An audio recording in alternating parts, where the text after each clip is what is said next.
A very good morning, everybody. Today is the second day of our presentations. The PhD scholars are making their presentations as part of their PhD coursework. And today they are going to make presentations on uh, general area of their research. So very specific presentations will be there today. Yesterday we had on research methodology, but today we will have more on general area of their research. Tomorrow we will have a specific area of their research. In today's session, morning session, we will have presentations by, let me share a screen to display the names and their topics.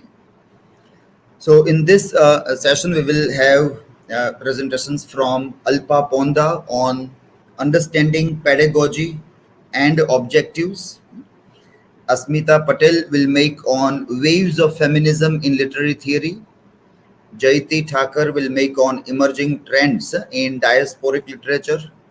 Kavisha Alagiya will read on what makes literature electronic literature. Kishor Chaudhari will make presentation on Kantian and Sartrean theories of freedom. Kunj Ganatra will read on challenges faced by non-native learners. Lalji Baraiya will make presentation on significance of existentialism. Mehal Pandya on detective fiction. And finally, Nayan Vasan will make on Folktale as a prose narrative. So we have quite an interesting variety of general area in which all of you are doing your research. So let us start with the first presentation. Alpa, you can now open your presentation and start with it.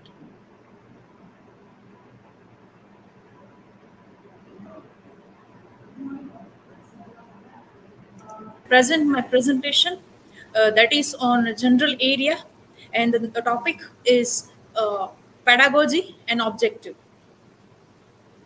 I would like to share my screen. Before you start, in the banner we have another bit, just a bit. And, here.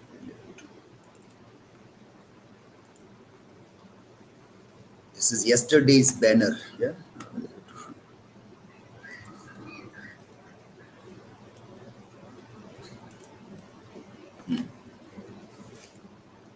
Okay, now I think we have general area of research for today.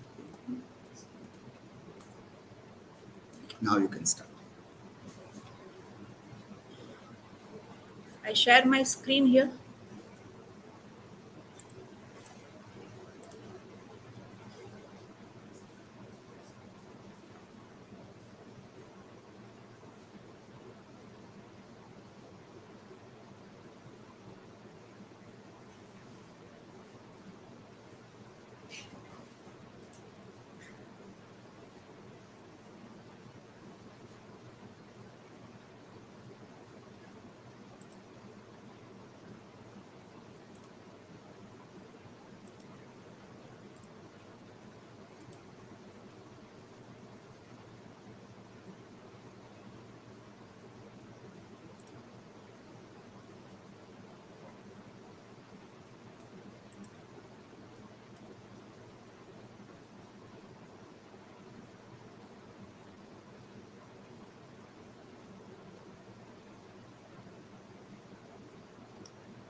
Visible, sir?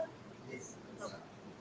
The topic is understanding pedagogy and objectives. Before starting my presentation, I would like to say that we all are teachers, or we were once a teacher, or we will be the teachers. So it is indeed helpful to understand what is pedagogy and objectives.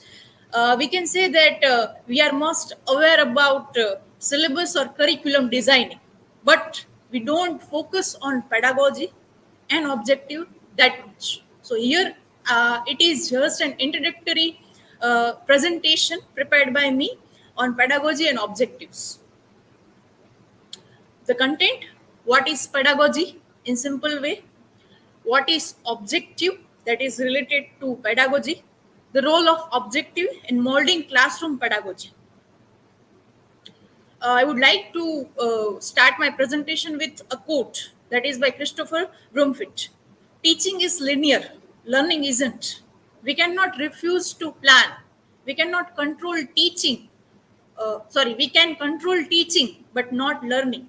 We need to think clearly even if learners don't. When you are entering as a teacher in class, so if you are having any particular subject content, but what is your own pedagogy to that? I am saying what is your own pedagogy because it is an autonomous process.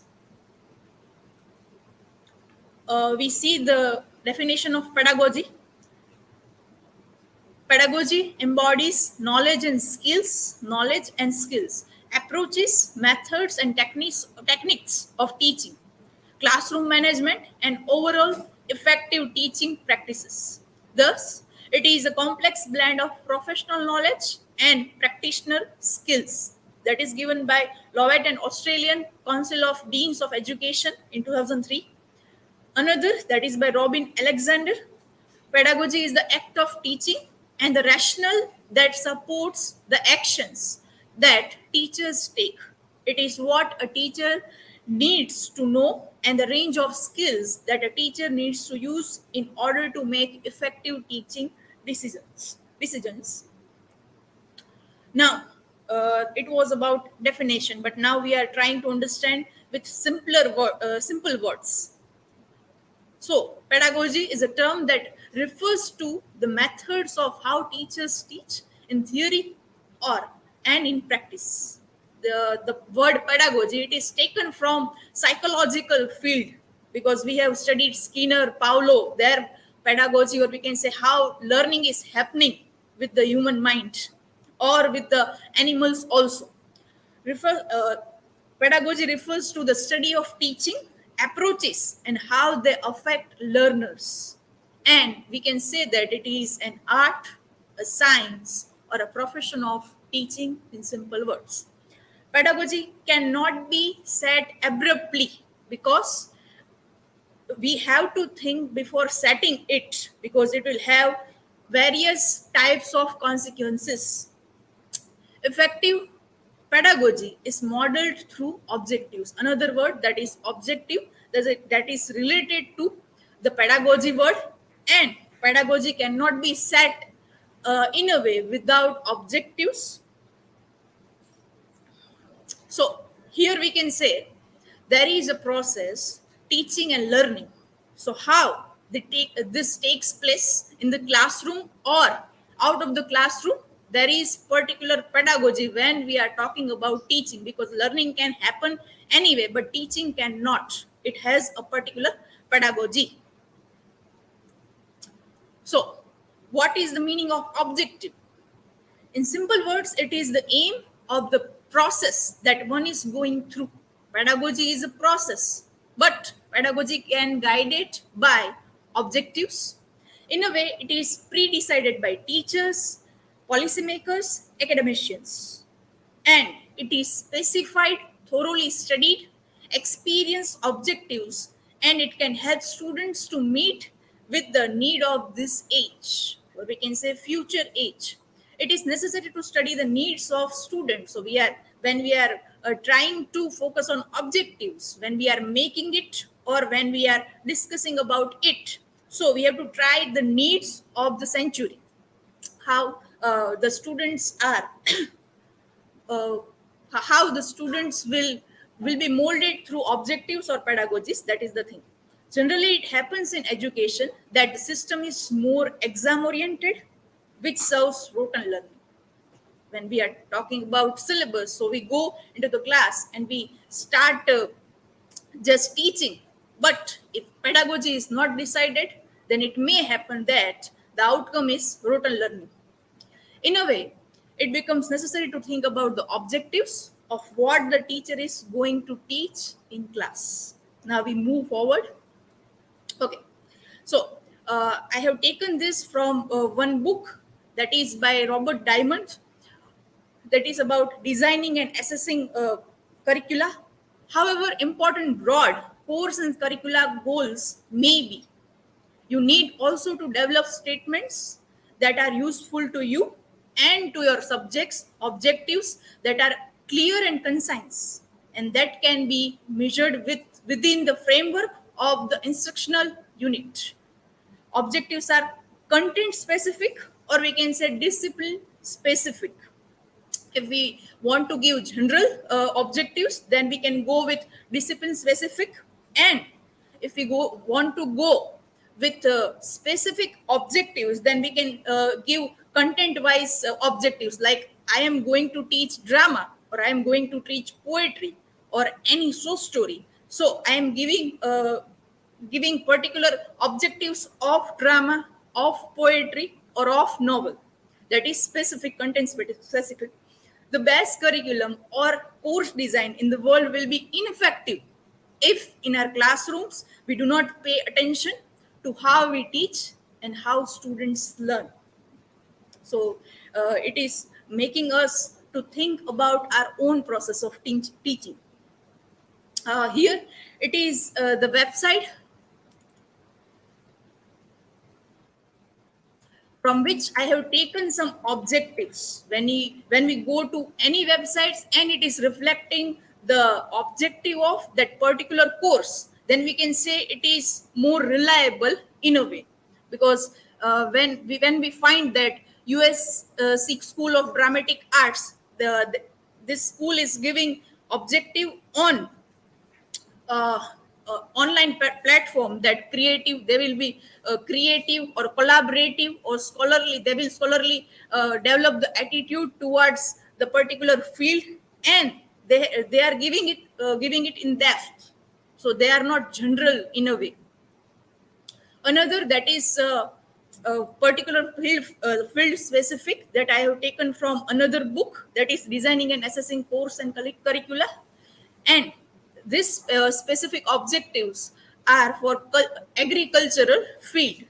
Like I would like to read some.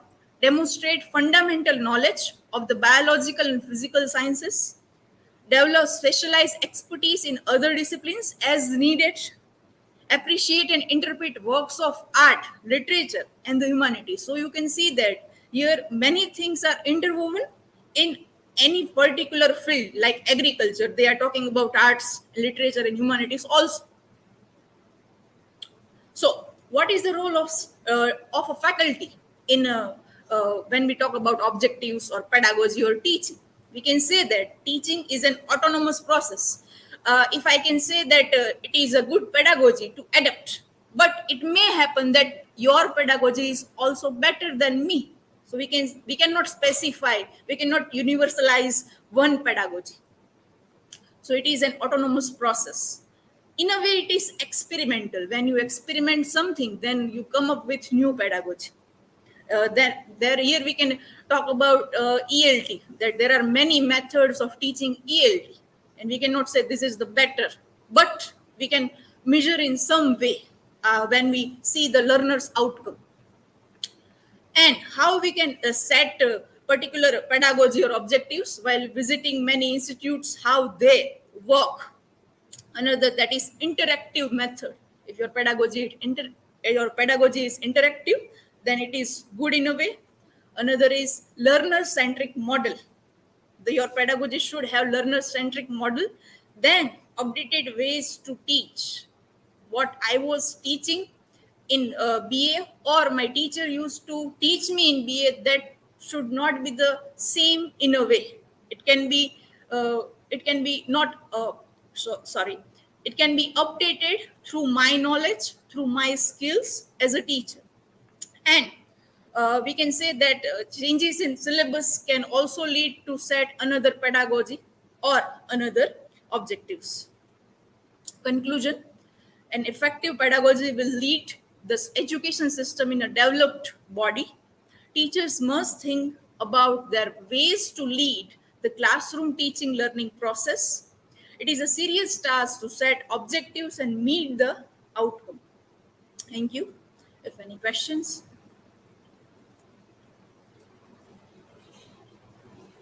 Uh, I have a question. Yes, ma'am. So you use full screen and you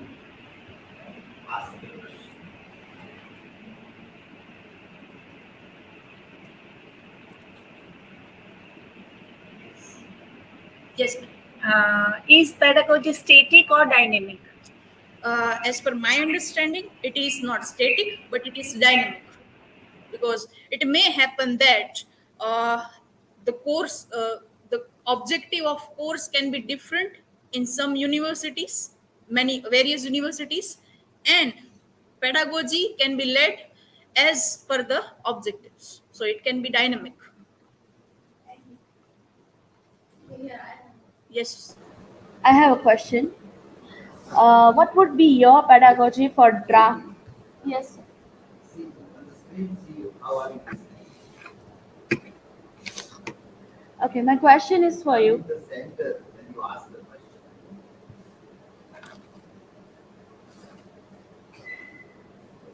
Yes. Now, may I? What would be your pedagogy for drama teaching to the undergraduate or postgraduate students, in your opinion? Okay. I would like to say that for drama teaching, as I belong to that particular field, so my strategy would be different. And I would like to make it a performance based approach, and that is the PPT of my tomorrow's presentation. Okay. We are keen So to. it is, in a way, it should be a practical approach when you are teaching drama, because all genres cannot be teach with the same way. I hope I answered. I will have Yes, some please. questions right now. So, as you said that it should be performance-based activity, a kind of activity. Sometimes what happens when you are teaching at bachelor's level, this is a practical problem again. Yes. You are not given ample amount of time or lectures to complete that syllabus of yours, the course syllabus. So there will be certain hindrances and limitations which you will face. So, what is your take on that? Yes, you can make them prepare the whole drama performance based, and there are many elements in the drama. Okay, but if you are having some time, or we can say limited time, then you can go by scene. You are taking just one or two scenes or three scenes to teach them. So it may happen that we can have another way, because we cannot say no to our authority or college to make it more time. So This way, it also increases their interest. yes. Other questions? Thank you.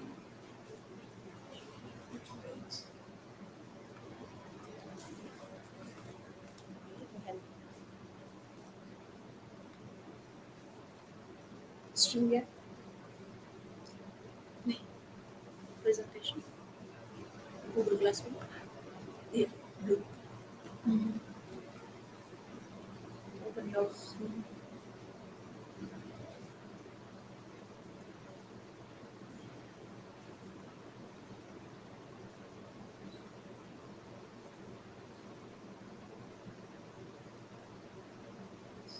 Open it.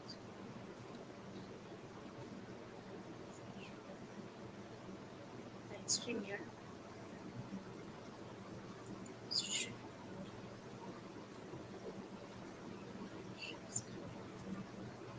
Select this.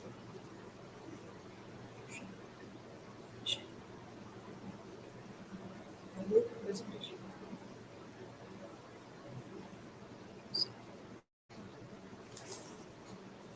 Give slideshows.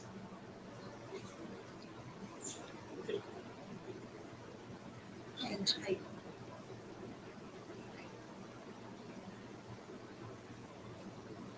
Ask your question a little bit early. It takes some time in reflecting here. So, Kavisha's question is coming now on this screen. When you are asking, if you want to reflect it on the screen, you will put it a little bit advanced.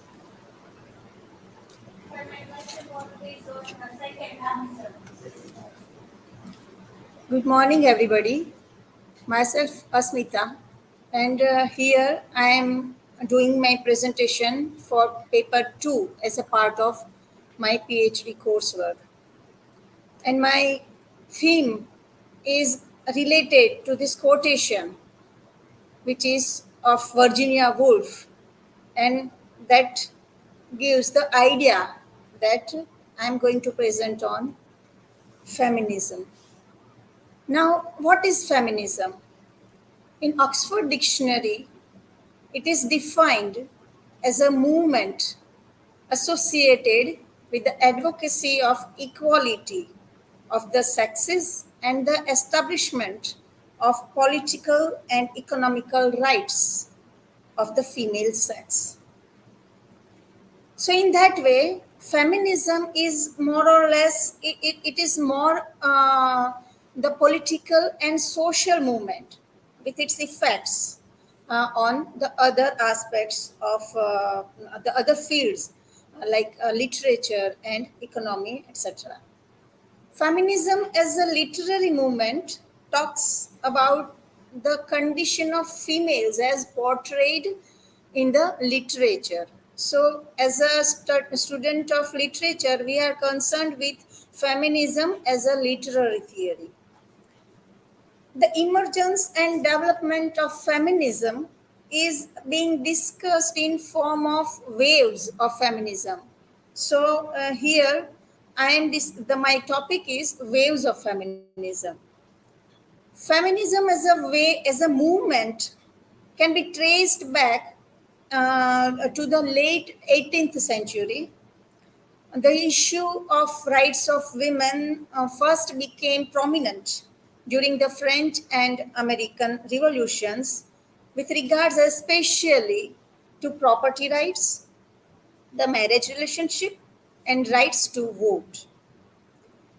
The first seminal contributor, or we can say she is considered as the mother of feminism, is Mary Wollstonecraft.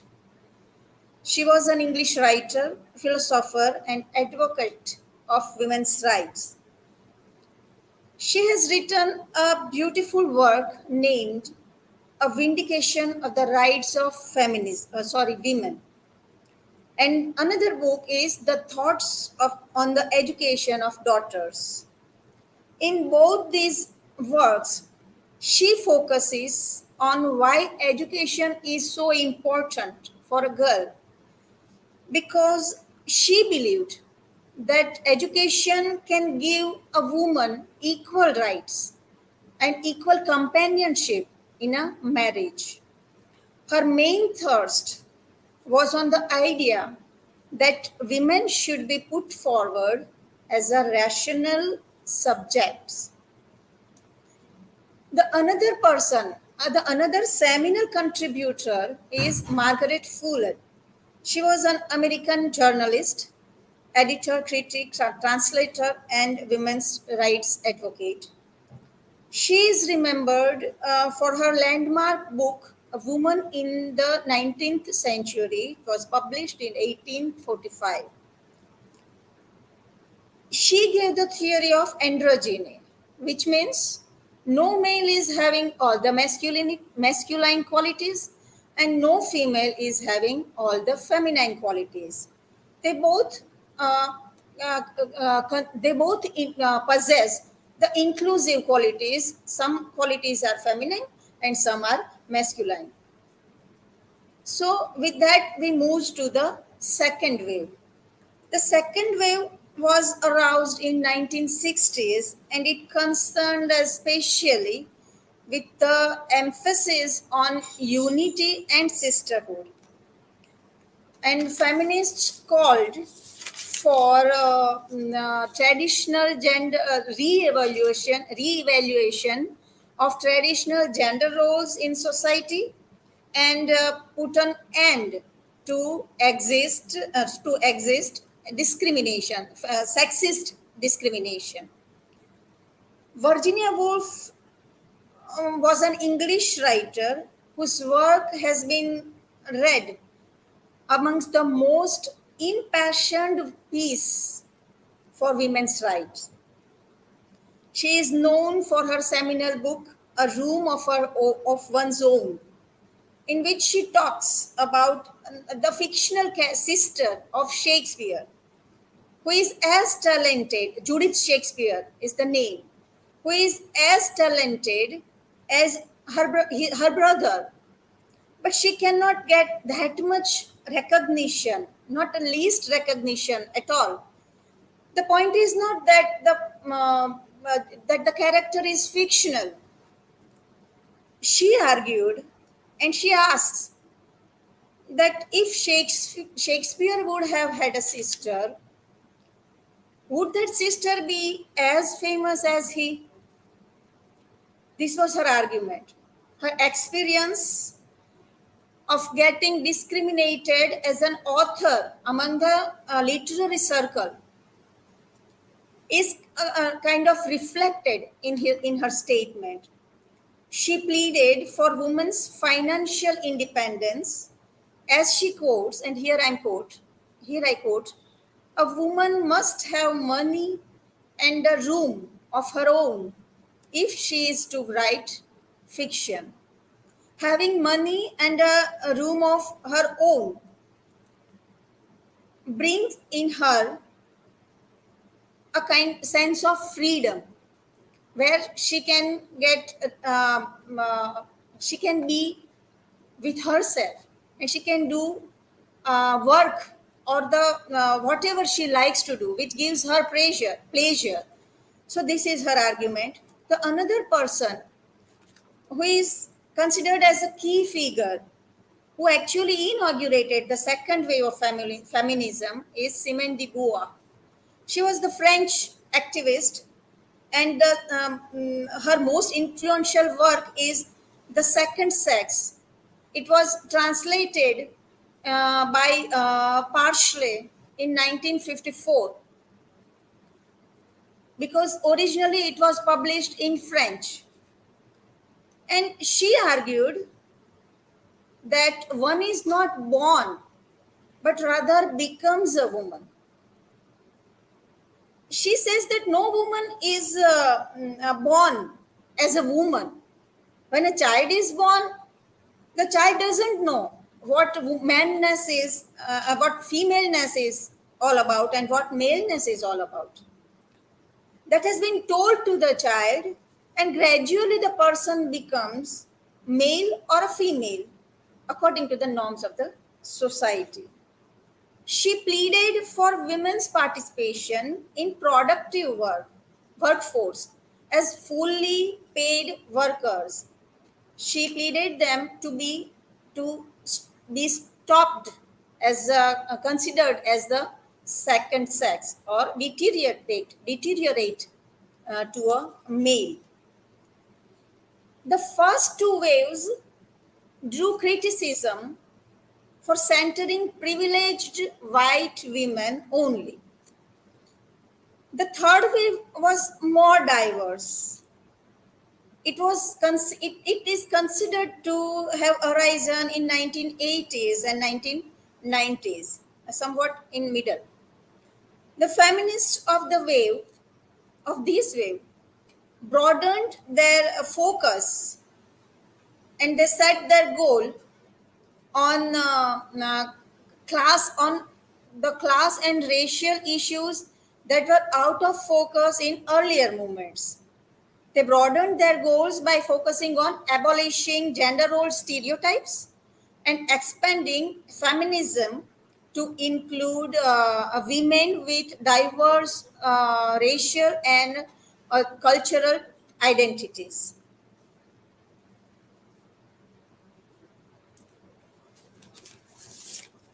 The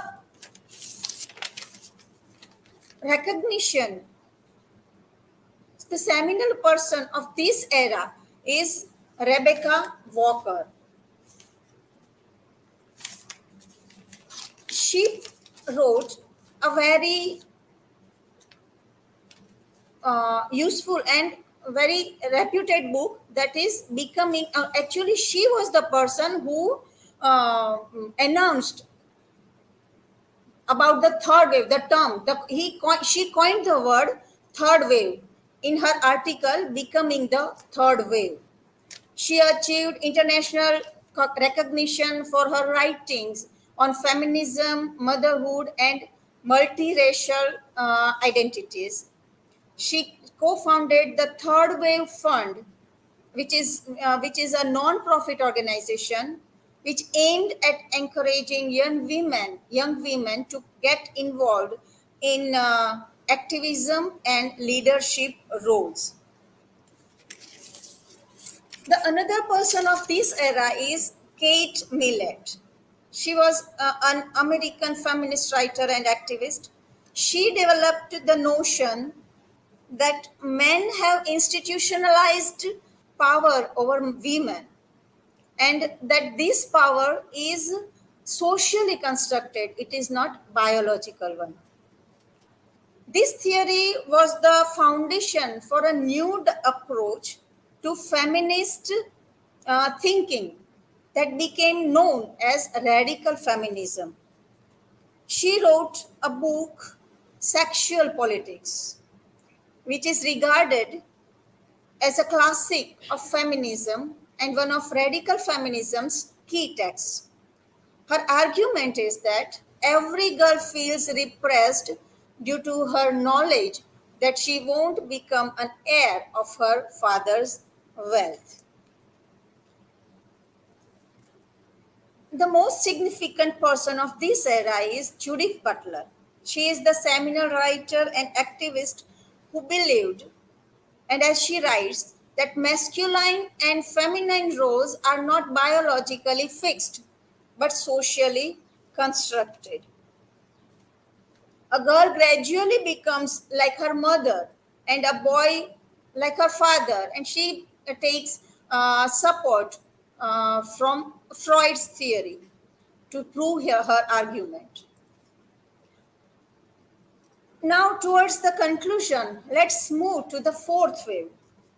We are witnessing the fourth wave of feminism that considered to be aroused around 2012, and by focus it is focused on the empowerment of women, sexual harassment, body shaming, rape culture, intersectionality, and domestic violence.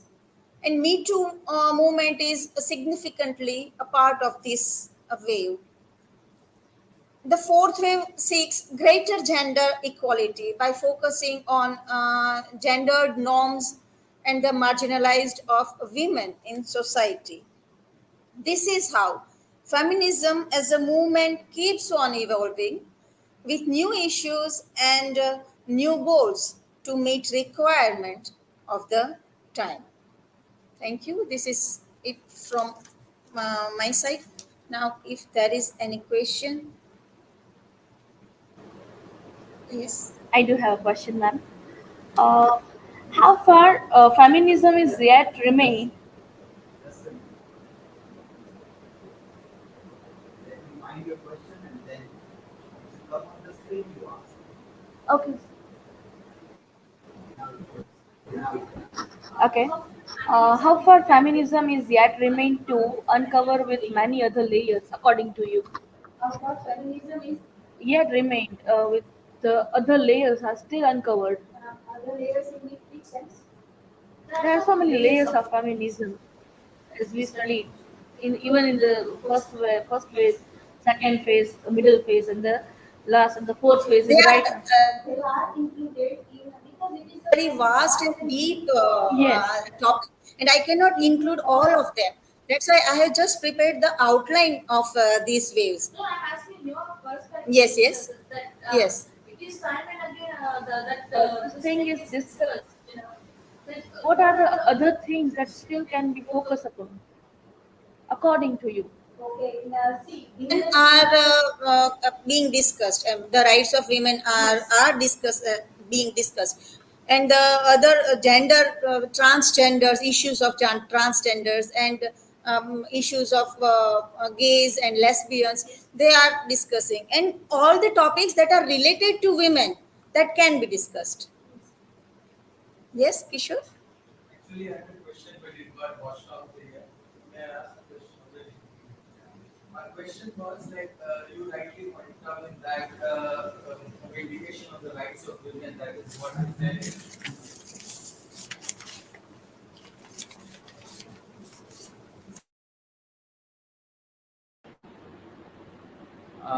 whatever I gathered from your presentation, it seems or it gives me an impression that the rights of women are to be vindicated, right?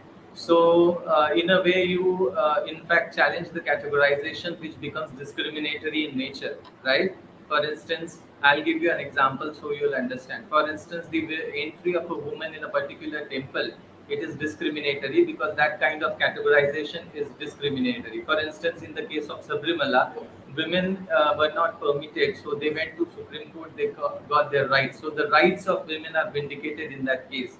So this kind of categorization is discriminatory. But will you please help me or assist me to understand the categorization, the difference between categorization and and how it gets into discrimination? Or are you not in favor of categorization at all because all categorizations are discriminatory, or you want to go with categorization but has not to get into discrimination? And how will you make that distinction? See, categorized every society and culture homes. Okay, and the society goes smoothly with that norms unless and until the other party or who is getting discriminated, they don't, if they are comfortable with it, it's okay, but if they have issue, it is discrimination as per my understanding. Okay, but my question is this: they have issues, but we do not have issues. Like men do not have issues. Then how? But they never have male, because power is on their side. They never had. Do they have any ever? We'll Because have to discuss it. the privilege never has, never have it, because they are not discriminated. No, India is run by democracy, right? Yes, but put your hand on your heart and tell me that is discrimination not being done with women? No, no, it's not about being sentimental. Yeah. No, no, it's not Yeah. about being sentimental. It's not about logical. Now, for Yes. instance, I saw the other side Yes. of the discussion and the debate of that particular judgment. Therein it is J. Sai Deepak who was the lawyer fighting on behalf of the men, or not on men. Actually, it's not a battle between men and women. It's a battle between that particular Yes. temple, which is Yes. which is described as a denomination. And Article 25 of Indian Constitution, sorry, Article 26 of Indian Constitution empowers any temple board to administer its affairs, right? So according to that power given in the constitution, the temple wanted to administer its affairs. All right, so that is very constitutional discussion. It's a value. All right, so you're rightly saying that women should not be discriminated, and the people sitting there are in the power, and therefore, Yes. according to their Yes. opinion, they will arrange the rules. So I agree with that, perfectly agree with that. But my question is this: that while doing so, is it not fair even to think about that this categorization can be logically valid? That also has to take care of. And therefore, my question to you was not this. My question to you was this: how to distinguish between categorization, which is not discriminatory, and categorization, which is discriminatory? How to identify it? Categorization it is made by the religion from the religious perspectives. Don't you see that? As this is my understanding, that categorization is based on the religious base, and the discrimination is somewhat it is the feeling of somebody, right? Yes. To make it more simple, I'll explain discrimination. Discrimination is something when a particular person is deprived of some privilege, right? Now, for instance, I sit in this class, I have that privilege.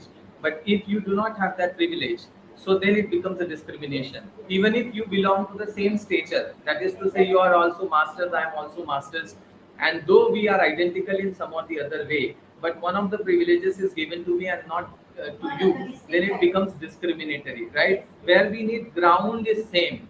All right, this way we can say that that being, even if the ground is same, then also one privilege given to one person, one privilege given to another, not given to another person, then it leads or it amounts to discrimination, right? This is what we can do. So we'll have to get into a case, but fine, I got your answer. That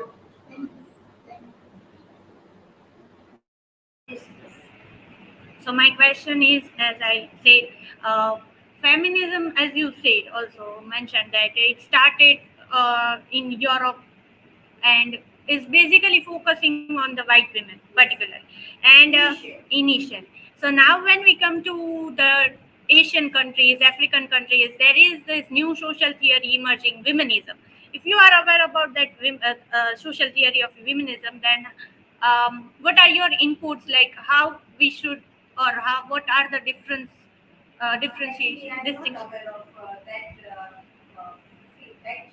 branch of feminism. All right. So I'm sorry. So you have this Indian text in your Yes, yes, yes.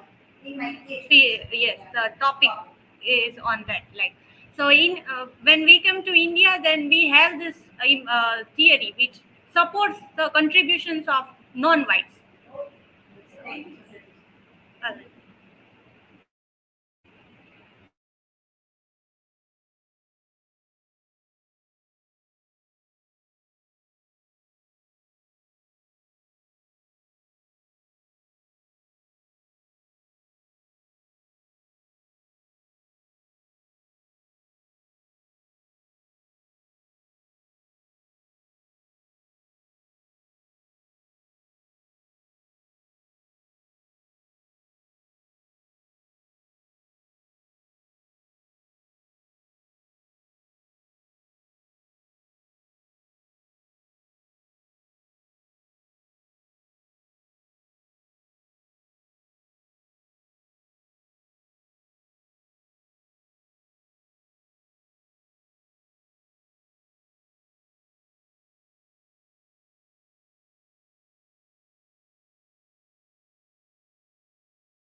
again with another uh, paper present. Sorry, this PPT presentation with emerging trends in diasporic literature. That is the paper to general area of research for my topic. And this in this PPT, I will discuss diasporic literature and overview, then classifications and different perspectives, and diaspora in contemporary time. Here, I would like to say first of all that diaspora is a huge term as well as umbrella term that I have tried maximum to put it into the concise form that I can complete it with. Okay. First of all, what is diaspora?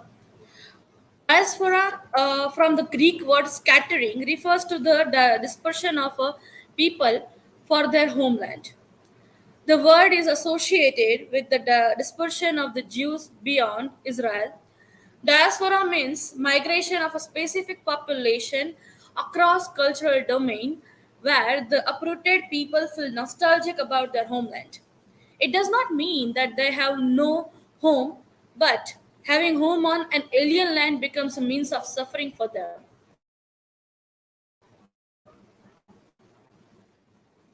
Now, what is diasporic literature? When this thing happens, then how it was depicted in literature, that is diasporic literature. For example, it involves an idea of a homeland, a place from where the displacement occurs, and narratives of harsh journey undertaken on account of economic compulsion. Generally, diasporic literature deals with alienation, displacement, existential rootlessness, nostalgia, and the quest for the identity for most. It also addresses issues related to amalgamation or distinguishing of cultures. It reflects the immigrant experience that comes out of the immigrant settlement. All diasporic discourse are shaded by the ideology of post-colonialism. Yeah, it is interlinked. Obviously, it is also a part of post-colonial studies. Diasporic literature. Uh, okay, fine. Just, one thing. Diaspora discourse speaks about people who reside in one place but passionate for another place. It is also the other part of the diasporic literature.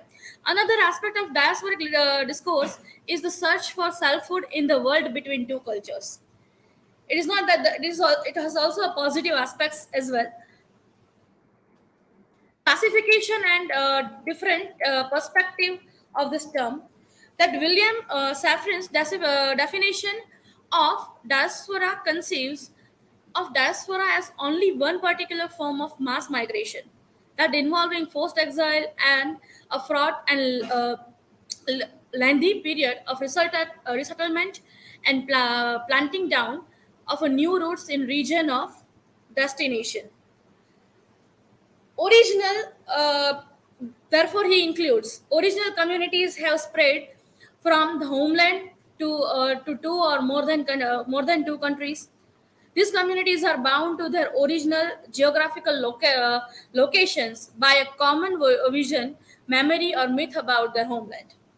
These communities harbor a belief that they will never be accepted by their host and therefore develop an autonomous cultural and social needs. So there is also a gulf between these two culture, and that cannot they are not get rid of this constant dilemma and the thing that how others will treat them in their land, and probably they also face kind of problems and kind of ill treatment and behaviorism from the other skinheads, that they are not feeling safe and accepted and adopted, feeling like adopted to that particular culture. But here, Robert Cohen argued that diaspora should include those groups who scatter voluntarily as well as those who move as a result of aggression, persecution, or extreme hardship should only be applied to groups who have settled in a new destination for a relatively long time period. He also says that who willingly go abroad and settle down in other host land should also be included there. And therefore, Robert Cohen identified 5 types of diaspora.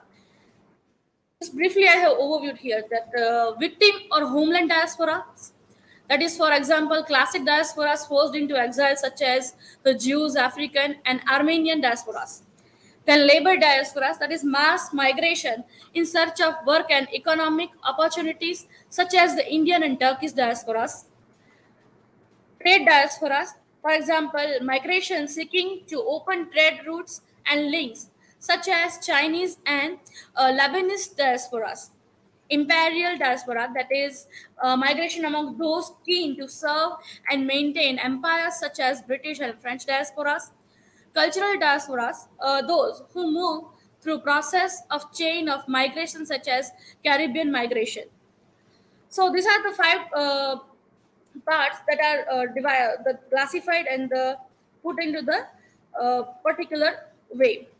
Indian diaspora now come to the trend. It is a contemporary thing that we find how diaspora in today's world work. Indian diaspora, that is largest diaspora in contemporary time, classified into 2 kinds, that forced and voluntary as well.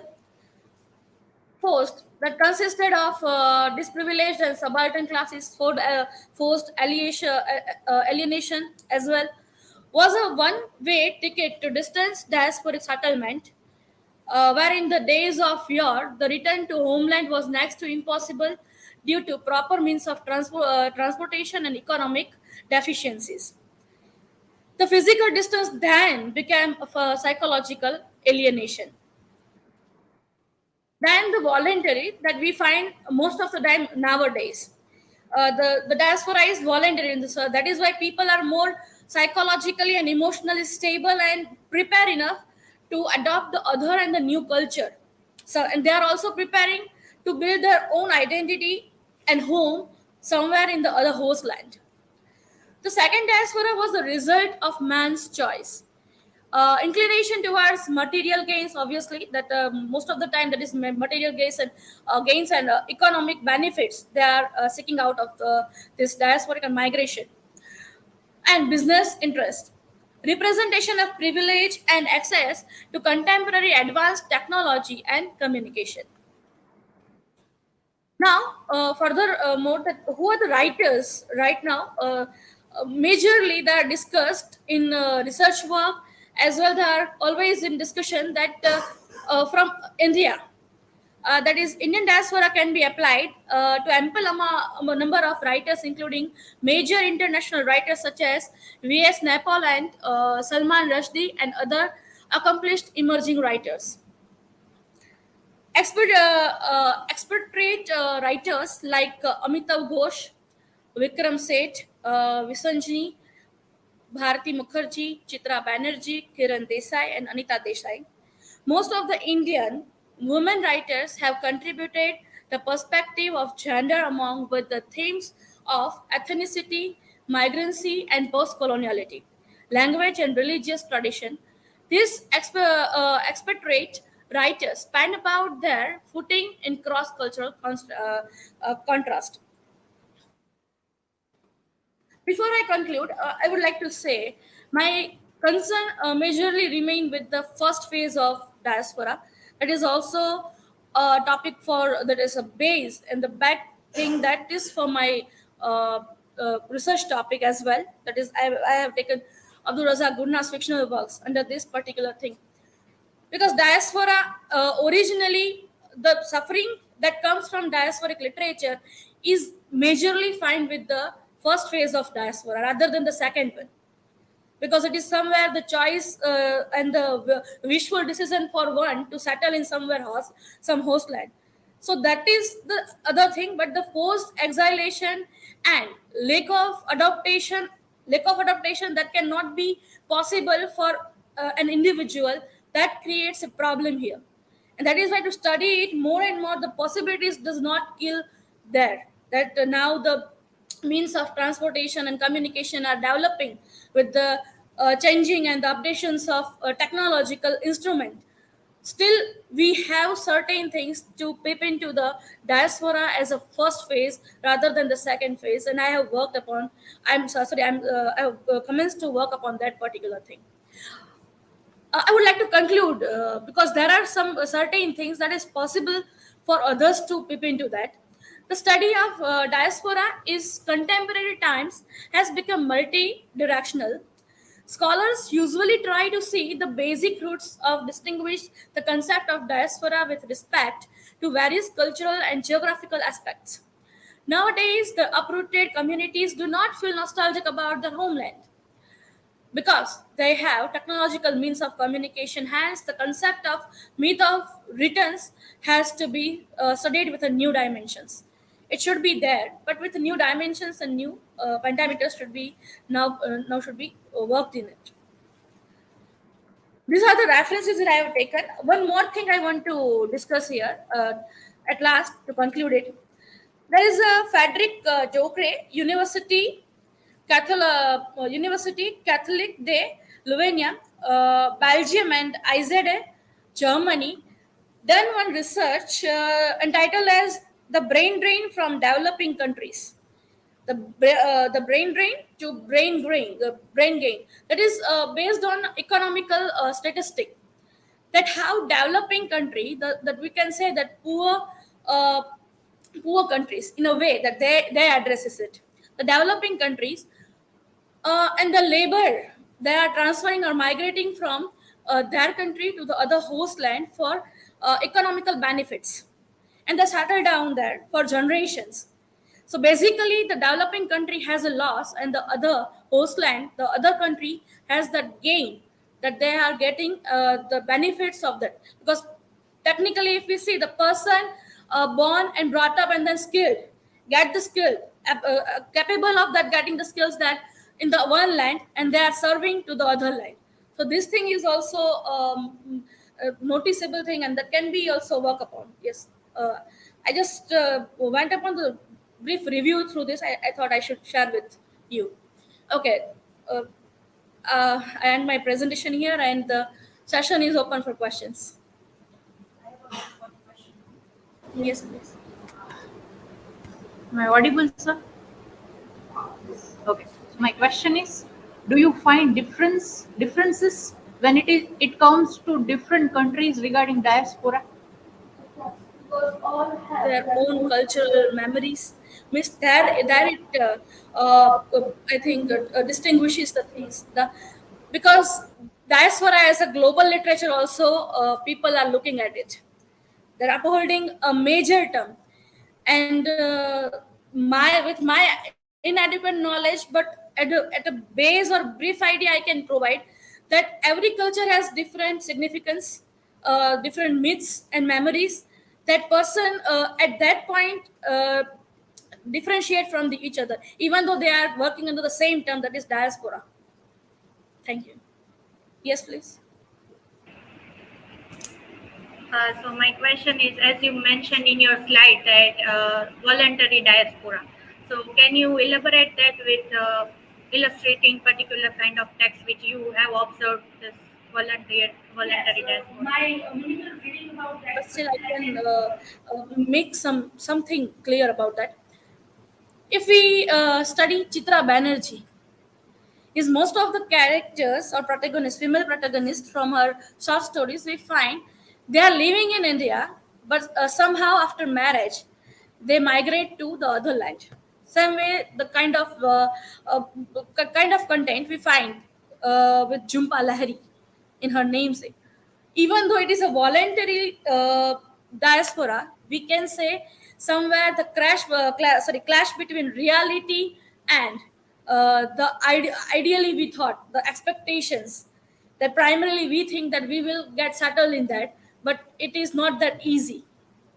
Because right now we are here, though, so we are not missing this place, but once we leave it, we start missing it. So this is also even with the volunteer diaspora, but they are not seen as a victims. As for the forced diaspora, they are victims of a particular colonized nation or system and the things. Okay, any other question? I have a question. Yes, please. But it is partially already answered. So my question was, if you can suggest books or texts that are written from the voluntary diaspora point of view. If somebody is One, Chitra Banerjee, then Manju Kapoor, even most of the Indian diasporas, specifically female writers, female authors, are their writings for diaspora comes under this voluntary diaspora term, because few other male diasporic authors are there, but still, if we take Salman Rushdie, then he is not a voluntary diasporic person there, right? Okay, anything else? Thank you. I hope I could give a satisfactory answer. Maybe. Thank you so much. Okay, a few things I would like to suggest that you are still, like many of you yesterday also I have seen, that you are not doing proper citation still. Sorry, sir. Your references, you can identify it is not okay. So now Okay, if sir. you will not practice, somebody will say that you are not taught what is citation. No, Means sir. I your am PhD coursework is, I'm not telling this, anybody who is watching this, or when you definitely, go sir. somewhere and make a presentation, I will work upon it. and they will say that you are not taught how to cite, because practically if you don't do, it means it is zero. Yes, sir. You have to do everything. You know everything is not important. Okay. What you do. So tomorrow, I hope everybody, when they make the citations, it will be according to MLA, APA, whatever you follow. Okay. But you will follow a proper pattern, which I have seen in many of the other presentations. But I'm not pointing to everybody. You can judge the things on your own. That if you are taught, you have to do. Otherwise, people will not ask you whether you were taught or not. They will just conclude that you are not taught anything in the PhD coursework. Definitely, sir. I So that understand. university, that department is not working properly. No, no, sir. That is Pardon what for this. you will reflect when you will not perform in a better way also. Okay. Yeah. Okay. Fine. Yeah. Next one.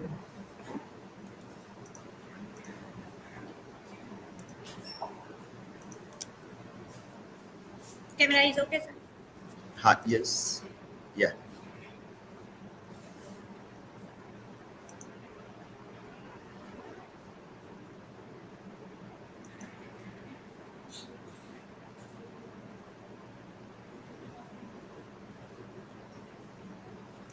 I have shared one link right now in WhatsApp where you have to give timestamp. So maybe our student will help. Mehal, Kavisha will help the others if they don't get idea what is timestamp and how to put.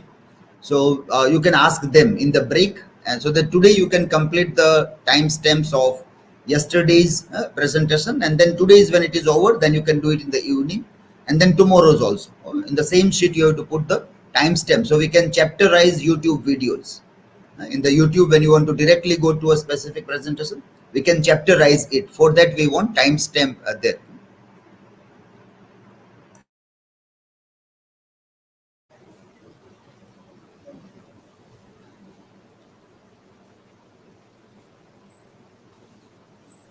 So my screen is visible.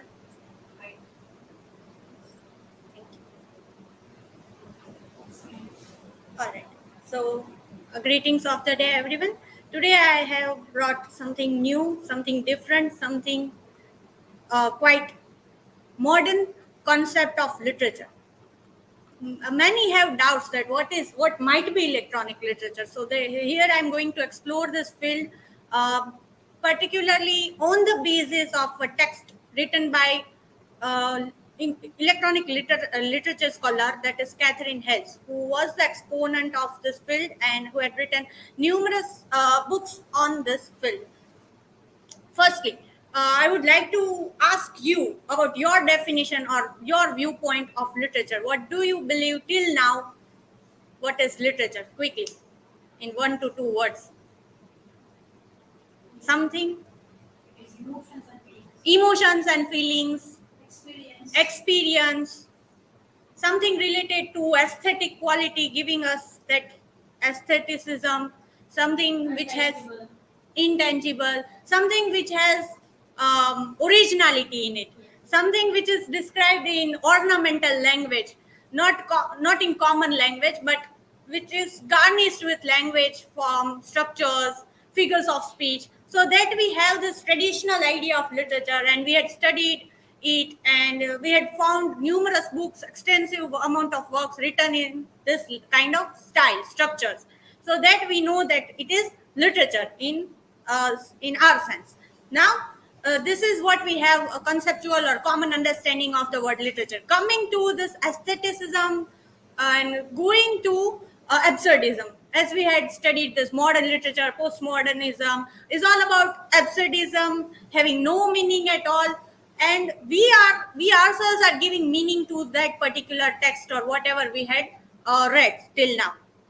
So from this modernism and postmodernism and absurdism, this kind of idea of electronic literature, we can say, emerges, just to connect the dots. So there is this postmodernism where we don't have any meaning, but we try to give meaning. In the similar manner, we had this intertextuality, the concept of intertextuality in our postmodern times or postmodern literatures. We had this networking, Alagiya, this all are traditional concepts. But when we incorporate the digital medium and we try to go a text on the digital platform with networking, with Alagiyas and with intertextuality, we can say it can be said as an electronic text. So the authors of electronic literature who are connected with this call it a new form of literature that emerged in 1950s with the introduction of computers. Dean Grieger had said this. So basically defining electronic literature, where it started and where is it going right now. It is kind of emerging form of literature, and it is basically digitally born. So people create it on a digital platform, circulate it and publish it on digital platform, as well as readers also read it on digital platform and critique it on the particular platform. That is what digital electronic literature is. And it is to be read, of course, on computer. The Electronic Literature Organization, which was set up or started with this viewpoint of defining this particular form of literature, defines it as work with important literary aspect. Obviously, though it is published and circulated and critiqued on digital platform, it has this literary aspect, which and it takes the advantages of the capabilities and context of computer, network computer. And from it emerged from Alagiyya to multimodal capabilities of the web. It has this features of simplifying it. It has these features of incorporating text, incorporating images, incorporating video, GIF, and everything which is possible in a particular text. So you basically write or make a video on a text and you circulate it. So the readers will able to read it in a simple manner. But how it was started, it is a complicated process. E-literature, according to Scott Redberg, who had written electronic literature text and was given the Catherine Hales Award for this, for contributing in this particular field, defines electronic literature as a new situation through the work of writers and artists who consciously explore the potential of new media for new modes of storytelling and poetic practices. So obviously, when new mode of storytelling emerges, then the new mode of poetics of reading that kind of stories also emerges with it. Now here we have earlier we had this traditional book in a hard copy or paperback form, or even PDF. But now here we have book as a networked computer. It is a kind of complex, and it has multifunctional navigational apparatus. Now, if you had visited a Wikipedia page, so there are so many links given to you, wherein you will try to engage yourself within the links. You will try to jump or navigate from one link to another in order to develop your understanding or develop your meaning. In the similar manner, we have this here complex or multifunctional capacity. Non-linearity is always there whenever we are talking about electronic literature. It is not in a linear form. We are not given the story in a linear form or poetry in a linear form. There are flying words. We have to connect it through develop our own meanings. There is this no particular ending and no particular beginning. We can jump in the middle and we can find, or we can involve ourselves. That is this concept of immersion. from the reader's side. And interaction is required. Obviously, you cannot sit ideally in front of electronic literature. You will have to engage yourself, involve yourself, and interact with the literature. The words jumped off the page into three-dimensional space and began flying around the room. We are going to see this point with an illustration. The book is filled with threads connecting it to all of the other books. In traditional literature, we had this intertextuality wherein the other writers' quotations are mentioned, and we have to take reference of that. We had this T.S. Eliot's Westland. We have this variety of allusions. We had to jump to that. So similarly, here also we have thread which connects the narrative, and the book is a network, always on, always connected, and always changing. Now you cannot read. For example, if I am reading a short story in electronic literature, right? So if I am reading in a particular pattern, you are obviously not going to read or understand in that particular pattern. Always the experience of reading changes. And now we are going to see some of the illustrations of electronic literature. There is this hypertext fiction. Now, what is hypertext fiction? As I already explained, there are various hyperlinks. As you can see on your screen, is it visible? Okay. So there is this text, 12 Blue, published on Eastgate Systems. There is this story space school, a particular school which develops this kind of hypertext. Earlier, the first the first form of electronic literature. And here, if we are interacting, we have to click on this begin, then the story will start. It is written by Michael Joyce. So here we have 8 bars. We can jump to any of the bar, or we can jump from the beginning, start from beginning. So if we are jumping to the third bar, this is the story, this is the narrative form we are getting. There are links. Abandon wasn't in the heritage. She had to grow into it. So if we can start from the middle, obviously you are going to lost in the story. You are never going to end with a particular reading experience which you were getting in the traditional literature. So in this manner, we have this 12 Blue again going to the presentation. And yes, kinetic poetry. Here, this is the hypertext fiction. It is a kind of novella, short novella. Now we have kinetic poetry presented in Flash and using other platforms. So there is this Flash era, which was there in the beginning of electronic literature. Then we had this computer art installations, which ask viewers to read them or to otherwise have literary aspects. Now, Afra Shafiq was a research scholar, Goa-based research scholar, who had made this project, a multimedia short story, wherein, as you can see on the screen, if I am ready, then I can start. Also, there is this new form of cursor giving me. Now, this is, first of all, a video is appearing. And in this video,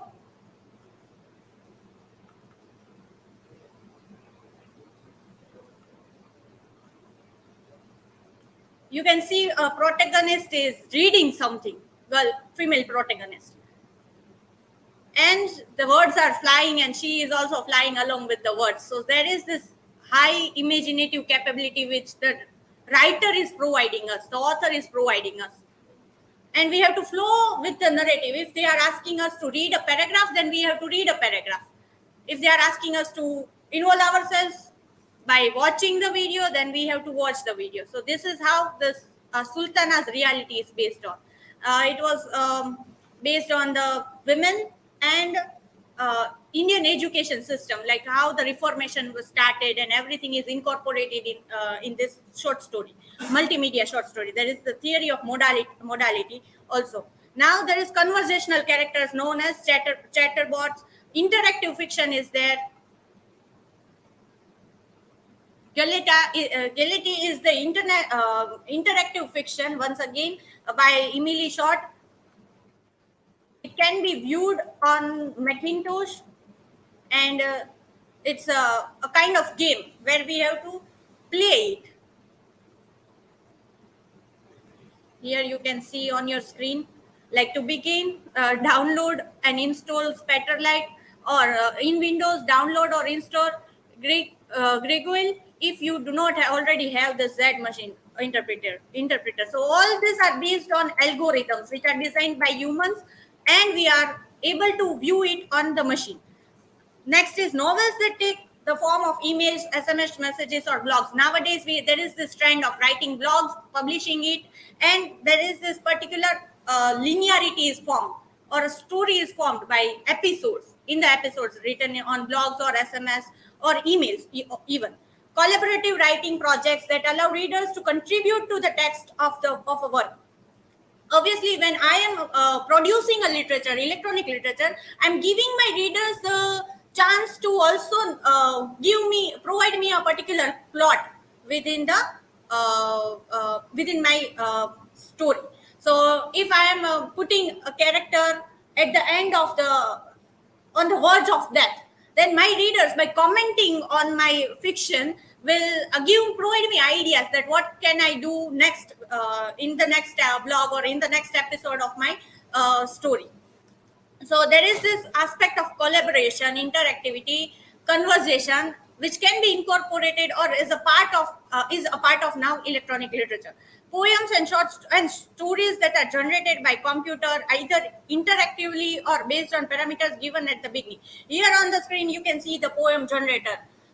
You can quickly create a poem. If I want to create a free verse, then I will have to provide some of the words here, some adjectives, suggest it, and it will provide me a poem. So both machine and human interaction is there. Whatever words I will provide, it will provide me a poem. So there is this human and machine creation all together at the same time. Now, last is gestural and locative web. Breathe a ghost story. It's a story which can be viewed on mobile.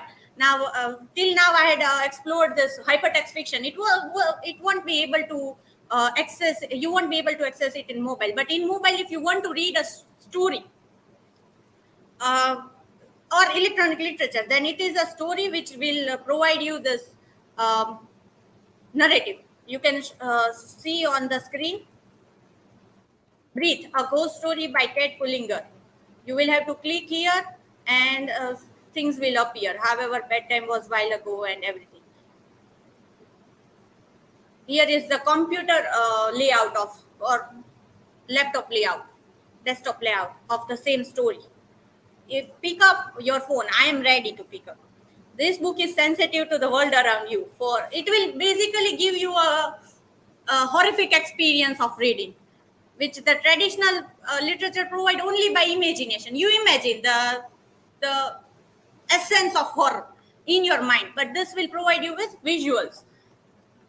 And ELM CIP knowledge based is a resource for electronic literature. If you want to explore the genres or forms of electronic literature, you can explore this site. Is electronic literature really literature at all? After looking at all these platforms, you will realize, or you will have this curiosity, can we consider this kind of literature as literature at all? Or these are basically platforms like gaming platforms or interactive platforms. So Elite as a recent can be considered as a recent form of literature. It is emerging, it is developing. It is experimental literature in a sense that it functions much like basic scientific research. There is much to learn from failure in this field as success than from success. So there are chances that you might feel like you are not reading at all. You are having a wastage of time. You might feel like that while exploring EL or exploring electronic literature. But it is a kind of experience of which comes from the side of readers. Here we have this concept of author is dead concept. Like author, when he creates the text, he puts it on the web and then he dies. We as readers are exploring, navigating and developing the story or developing meaning from it. The goal of any genre of elite may not to reach the end, but rather the journey itself. It is the experience which is the basic phenomenon, or we can say basic base of reading or exploring electronic literature. The aesthetics or literariness is instantiated in the work's dynamics. when you are exploring this kind of elite platforms, or you are generating elite literature with the help of computer or mobile phones, you are immersing with it. There is this concept which will be discussed later on in the presentation. Though through this work are ephemeral, we can't dismiss it. Obviously, answering to the question, these works are ephemeral in their essence. But we cannot dismiss that, because it also has this aesthetics of experiencing it. It has the aesthetics of our mind. If you had studied this Virginia Woolf stream of consciousness, our mind works in a particular format, or it jumps from here and there. It jumps. It doesn't have a linear concept. So similarly, like your mind, there is this narrative formed in this non-linear pattern. You will jump from here to there. If I am reading a hypertext, one character is dying in this episode, in another episode, because I am jumping in the middle of the text, he may appear alive also. So this is the format. Robert Coor published articles on the emerging forms of elite, and he described this age, or this particular point of time, as passing of golden age, because electronic literature is going to develop in near future as a genre, or as a new genre of literature. Even as we of this time, as straddle this the ages, continue to fuse text with all the hypermedia at our disposal, we also continue to hunger for the old reading experience. Obviously, when we are reading this electronic literature, new form of literature, we are also missing the old reading experience, which has this linear form. Everything is given to us, provided to us in a particular format. We are missing this kind of format when we are exploring the elite. But in elite, there is this magical fusion of image, sound, and text, and perhaps aroma and tactility, as well as really happens, which makes it this golden age, because there is all these things are incorporated in elite.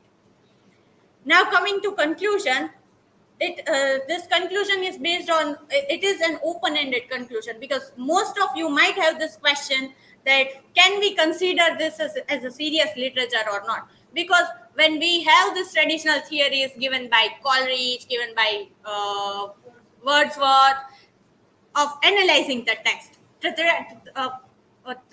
theories before the age of modernism, we had this. So if we can apply those theories to this literature or not, that is the question. And because of that, our mindset is not ready to accept this literature as e-literature or as literature at all. So elite is less about tackling a canon than it is all about building a collective understanding of the creative potentialities of digital media. Obviously, we now know that this time is moving faster towards digital era, or we soon will be replaced by machines, technologies. So yes, soon will be replaced if we are not having this thinking and thinking capacity. So if a machine can write a poem, if a machine can write a short story, then where will this creativeness go? So there is this concept of creativeness, and where it's this origin, like creativity is and always has been considered as a product of human genius, and this idea never allows us to think out of the box that machine can also create or design a particular genre of literature. Then elite is challenging this kind of idea, and that is why it is not being acceptable by the large number of audience. It is more about upgradation than a canon. If we are thinking that elite can be a canon or not, it is more of an upgradation of the previous canon, that is traditional literature.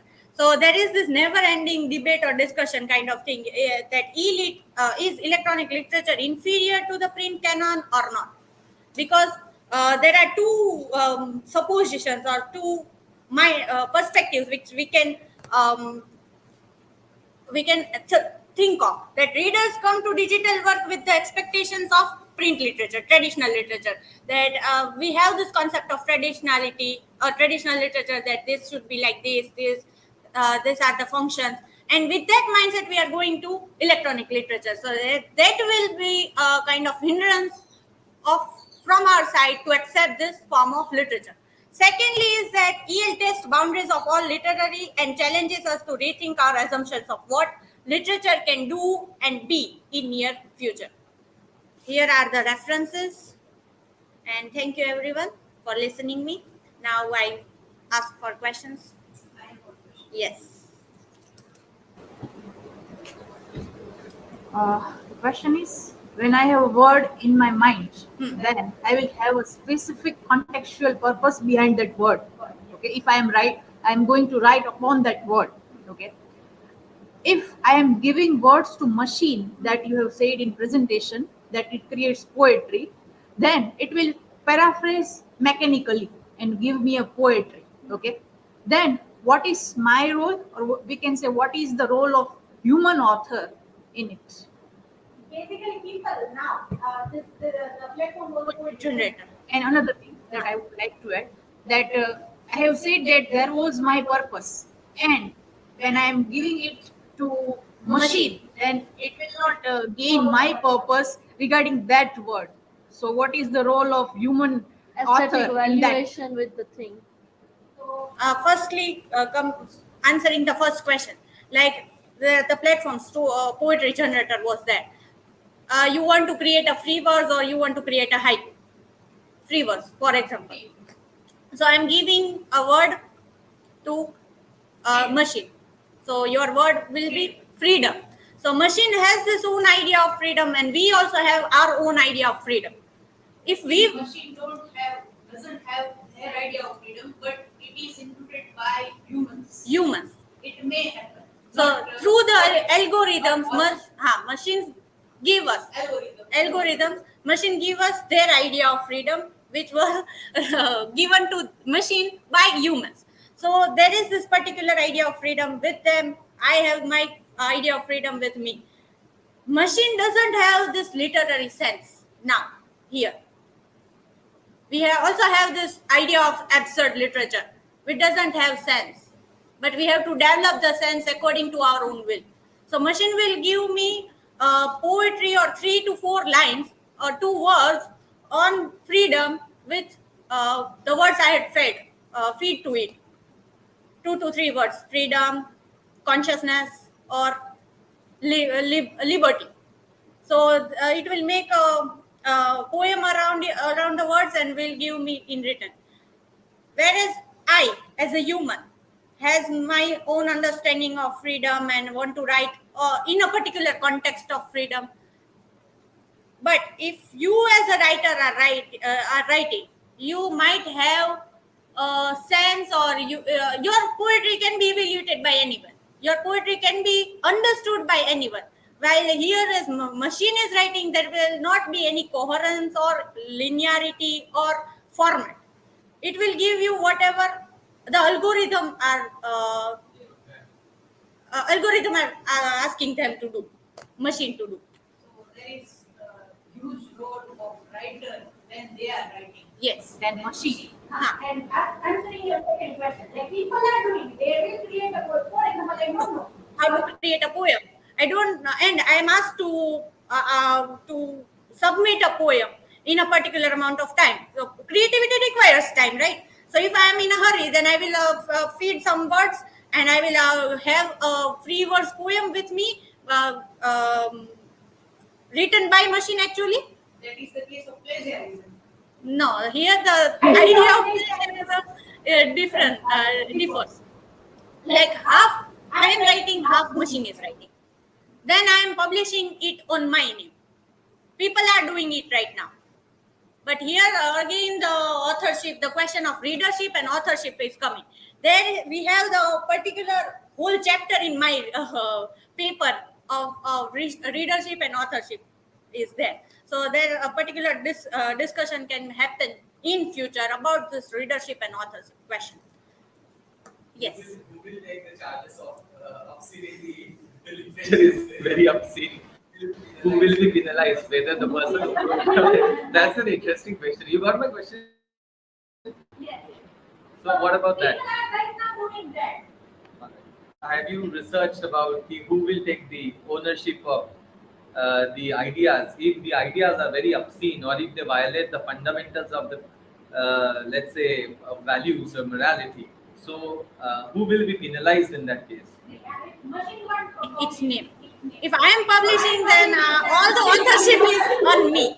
So if I am publishing which violates the rules or codes of society, for example, then I will be penalized. But in a different context, if we see that people are publishing, they are also mentioning that I had created this poem on this platform, so other people can also explore that. This is how the idea of e-literature is emerging, or it is in developing mode right now. Yes.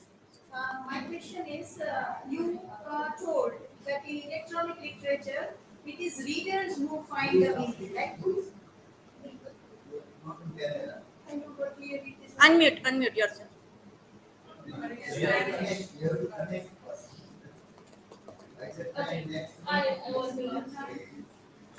Okay. When the concept of okay, sorry, sir. Okay. Again, the concept when concept of creativity comes, I personally think that the human emotions and feeling that works harder than anything. Then at that time, the creative work can be measured on that particular thing that by human perspective or by machines did. Then what would you like to opine about this thing particular? So we have creativity, and we had put that on a hegemonic structure that creativity should be with human and not with machines. That is our traditional mindset, which is working on that factor. Now, if I am saying that machines cannot be creative, again I am breaking. I am not thinking out of the box. If we are not giving the chance to machine to be creative, then we have this our mindset or particular our zone of creativity. But if we want to explore it, we want to think out of the box, then we have to accept the distorted form of any literature, and we have to accept it as literature to in order to give it a particular canon. My question is not regarding that to cling to a particular stereotypical concept of producing literature by creativity by rather working upon it. My concept is that, and my question is regarding that: how can you provide that human emotion to the machine that can work better than the human perspective? Don't you think that is a limitation here? I think. But defending my topic right now, I will answer that. We have again this stereotypical mentality, I would say, to analyze or to find the human emotion in any kind of written text. Now, if it is absence, then we are not considering it a particular form of text or not. It depends again on ourselves. This modernism was the concept which was started in this manner. Like we had this T.S. Eliot, Westland, or we had this Samuel Beckett's Waiting for Godot. When they were published, it was not accepted by people because of the distortion, because of the meaninglessness, because of the absurdism around it. But then today we are studying it as a text, as a course. Now, right now, electronic literature is in this stage. Like it is emerging, it is developing. And people in India also, some of the regions, in some of the states, or people don't know about e-lit. So right now we are in a stage that we should flourish or make people aware about e-literature. Then we can think of this creativity aspect. Then we can think of this human emotion aspect. That way, till now, what understanding I am catering to you. Any more questions? Yes. You told that in electronic literature, it is readers who find the meaning. Isn't it true with the traditional literature too? Yes, readers will find the meaning. The author is dead here right now. If we are But isn't it true with the traditional literature? also, Any book, readers are finding meaning. And readers will evaluate the text according to their understanding. Here, the idea is totally different because in traditional literature, we are given a linear concept of a proper format of reading. In electronic literature, tomorrow's top presentation topic is this only: how readers are engaging themselves and developing meaning on the same genre. Revealing everything. Revealing about my tomorrow's presentation. Readers have to immerse themselves in the writing process also. Only this thing I can reveal. Otherwise, Your topic is very interesting, but I have a question again in relation to the first question, as Jayati and Alpa rightly pointed out. When you say that a machine is programmed with algorithms, right? But those algorithms are put by us. You rightly said that the ownership of the ideas will be given to the person who has put the words, rightly, right? So I just want to know what is the proper functioning, because you say that some words will be put in the machine and the machine will do the rest of the work. So the authorship will be distributed. So it's very practical actually. And then you say that the authorship will be only if the offense is committed, then the penalization will be only to the man and not to the machine. But then the author can come and say that I didn't ask machine to do this, I just intended something else. So the intention is not clear. I mean, I can go to the court and say that the machine did it, I didn't, because I put the words with a different intention. So how the algorithms will work on? That's very interesting actually. question is very interesting. This will lead to another debate of authorship and readership. That is what I said, and there is a particular chapter to go in detail. I had explored some parts because right now I have completed just 6 months. So there is this whole books about authorship and readership. If I am publishing, for example, taking your illustration, if I am publishing on my name, then obviously I will be guilty about the publishing it. But machines are again. The algorithms are set by humans, but the format, the structure which machine is providing me is not mine original, or is not particularly asked for or feed by a particular human. It will design its own structure. That is how I can answer right now according to my understanding. One more question. Like typing a message, like AI works, right? We are typing something, and sometimes we also have this typo error.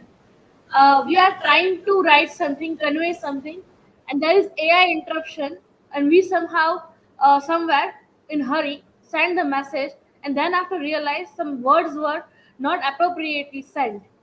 So this is also the thing happens according to me with the machine writing, that the human writing does not lack, but writers that yes, Portion yes, in yes.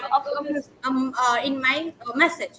So that is also a part of study in the genre of electronic literature, because the human and machine interaction will always lead to certain kind of interruptions in future, and it is also a part of study that why these interruptions are happening, because there are two mediums are working together. So there are chances of interruptions, or say lacking of the balance mindset, particular mindset or balance. So this has to be accepted also in order to study it. First of all, a kind of acceptance is required that any kind of form, any kind of distortion, any kind of meaningless absurd text is welcomed in the form of in the genre of e-literature if it is created on a digital platform. Then it will be analyzed, then all your answers will all your questions will be answered simultaneously. Okay, everyone, thank you.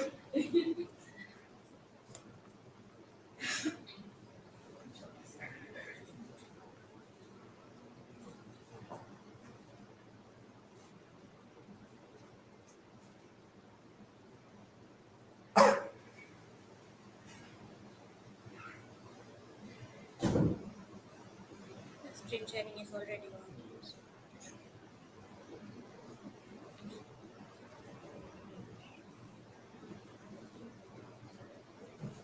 It seems you have not submitted your work in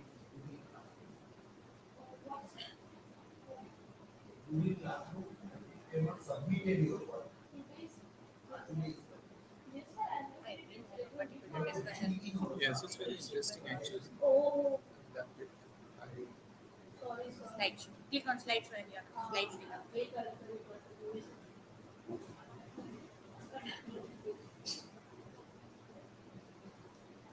Is it fine? All right. Good afternoon. I am Kishor, and the topic that I'm about to talk today is comparison between Kantian and Sartrean theories of freedom. So, what is it that I'm going to talk about is the concept of freedom by Immanuel Kant, a philosopher of a German philosopher, and the concept of freedom by Jean-Paul Sartre, a French philosopher. These both of the philosophers come from different timelines, and therefore we need to understand the life of these people in order to understand the similarities between the theories of freedom propounded and proposed by both of the philosophers. Immanuel Kant was born in Königsberg, which was at that point of time the part of Germany. Now it's a part of Russia. Immanuel Kant's parents were very religious. They followed Pietism. It's a religious movement that's based on personal devotion for regular Bible study. Nothing wrong to have the Bible study, but that authoritative approach of Catholic Church, that is what Immanuel Kant challenged, and therefore we have to take the life of Immanuel Kant into consideration. Kant also attended a PT school because he was enrolled there according by his parents, so he attended that schooling. Kant did not like the schooling of that particular ideology. The reason was because Immanuel Kant was a person of reason. He thought everything has to run by reason, and therefore he is also called the philosopher of enlightenment. Enlightenment is a historical movement that took place in 16th century. It ranged to 18th century. That is what the historical background. Now, why is it that I gave you the historical background of Immanuel Kant? It is because to understand his concept of freedom, we need to have the understanding of the background he was born and brought up in. So this is what Immanuel Kant is all about. Now, enlightenment, what is enlightenment? The scientific temper developed in 16th, 17th, and 18th century. We had Isaac Newton, who talked about the motions, motions, law of motions, etc. And after that, science emerged in this particular point of time. As a result of that, religious authority some or the other way was hampered, and therefore people were frightened. Some sections of the society were frightened that religious authority is going away, so the religion will be completely washed out. But instead of so Immanuel Kant came forward and convinced people that it is not it is not the case. Only superstitions will wash away, and religion will stay on its own, but only accompanied with reason, rationality, and thinking. That is what Immanuel Kant talked about. So therefore, when we talk Immanuel Kant being being a philosopher of metaphysics, we have to understand that even if he believed in the concept of God, because John Paul Sartre, he does not, he whether he believes in God or not, that has to be understood. But he has, in one of his philosophical lectures, humanism is existentialism is humanism, is a humanism. Therein he said that I do not deny the existence of God. May if God exists, but then he will not interfere in the matters and in the affairs of human beings. That is what John Paul Sartre's argument is. And therefore, Immanuel Kant is considered religious by the people because he believed in the immortality of soul. He believed in the concept of God. And therefore, people like you may probably argue with me that how come you compare these both of the philosophers, one not believing in God, or let's say one to some extent disbelieving the existence of God. And even if existence of God being believed, then not allowing God to interfere in human affairs. And on the other side, Immanuel Kant believing in God, believing in immortality of soul and existence of God, etc. How can these be compared? It's very interesting. You will come to know in the course of discussion. So one thing that we have to gather from the biography of Immanuel Kant is this, that Immanuel Kant insisted on the concept of reason, R-E-A-S-O-N, that is thinking. We have to do everything on the basis of thinking. Therefore, Immanuel Kant, in this slide, the third point is, Kant's commitment to reason was aimed at proving people that enlightenment, that is the use of reason, not not unchecked advancement of science, but checked advancement of science, but only will lead to eradication of superstition, but not authoritarianism. All right, because at one point, one sort of authoritarianism of Catholic Church will be washed away, but the other sort of authoritarianism of science will come. That was the conception of people at that point of time. But Kant told them that commitment of reason is important. This is not what will happen, what you are thinking. So this is what Kant insisted on enlightenment, which actually mean progress and traditional beliefs. Both of the things will go hand in hand. Progress also and traditional beliefs also. Now John Paul Sartre, as I talked about Immanuel Kant's life, I told you that he was a philosopher of enlightenment, but enlightenment should not be taken as absolute eradication of religion from the face of the earth. But religion and progress, that is scientific temper, will go hand in hand. This is to be understood so that we will not have unchecked criticism of Immanuel Kant.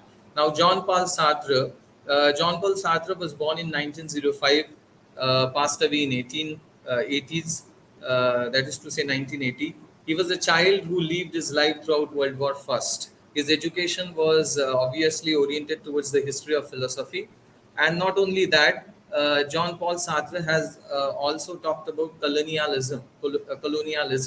There is one book of his called Anti-Semite, something like that, which talks about colonialism. So his upbringing gives us an impression that he has gone through the period where he has witnessed colonialism, where he has seen the demarcations of World War I, etc., etc. So we can understand his mental makeup by this particular point of time. Now, what are the similarities in their conception of freedom? The general and the fundamental question that comes up to the minds of the readers is that how can John Paul Sartre, being born in 20th century, and moreover born and brought up in the World War First, being he is materialist because he talks about existence. He doesn't believe absolutely in the existence of God. But he also does not disbelieve the existence of God. This is to be this is a point which is to be noted. And you can go to a book, his lecture called Existentialism is a Humanism. Here he says that I do not disbelieve the existence of God, but I think that God is in his world. We should be in our worlds, and God should not interfere in the human affairs. That is what is his argument. So some of the now taking a look into the comparison between both of these philosophers, one thing which is fundamental to both of the philosophers' theories of freedom and what it is self-choice. All right, self-choice means every action has to be decided. Every action that we do has to be done by us and not to be conditioned by external factors. That is what the fundamental argument is. So, what is freedom? That is what I'm talking about. And then I'm relating this concept of freedom to both of the philosophers. Now, John Paul Sartre says that freedom means autonomous will. We have to take a decision on the basis of free will, autonomous will, not controlled or not, or not suggested or not controlled by external factors. That's what he says.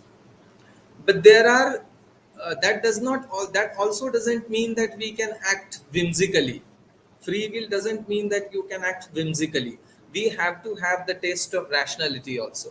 Otherwise, tomorrow an individual will argue that I want to enter into the women's toilet. So, because it will not be allowed because it does not pass the test of reason. All right. So, this is very important to understand. Though freedom means free action, not conditioned by external factors, then also it has to pass the taste of reason.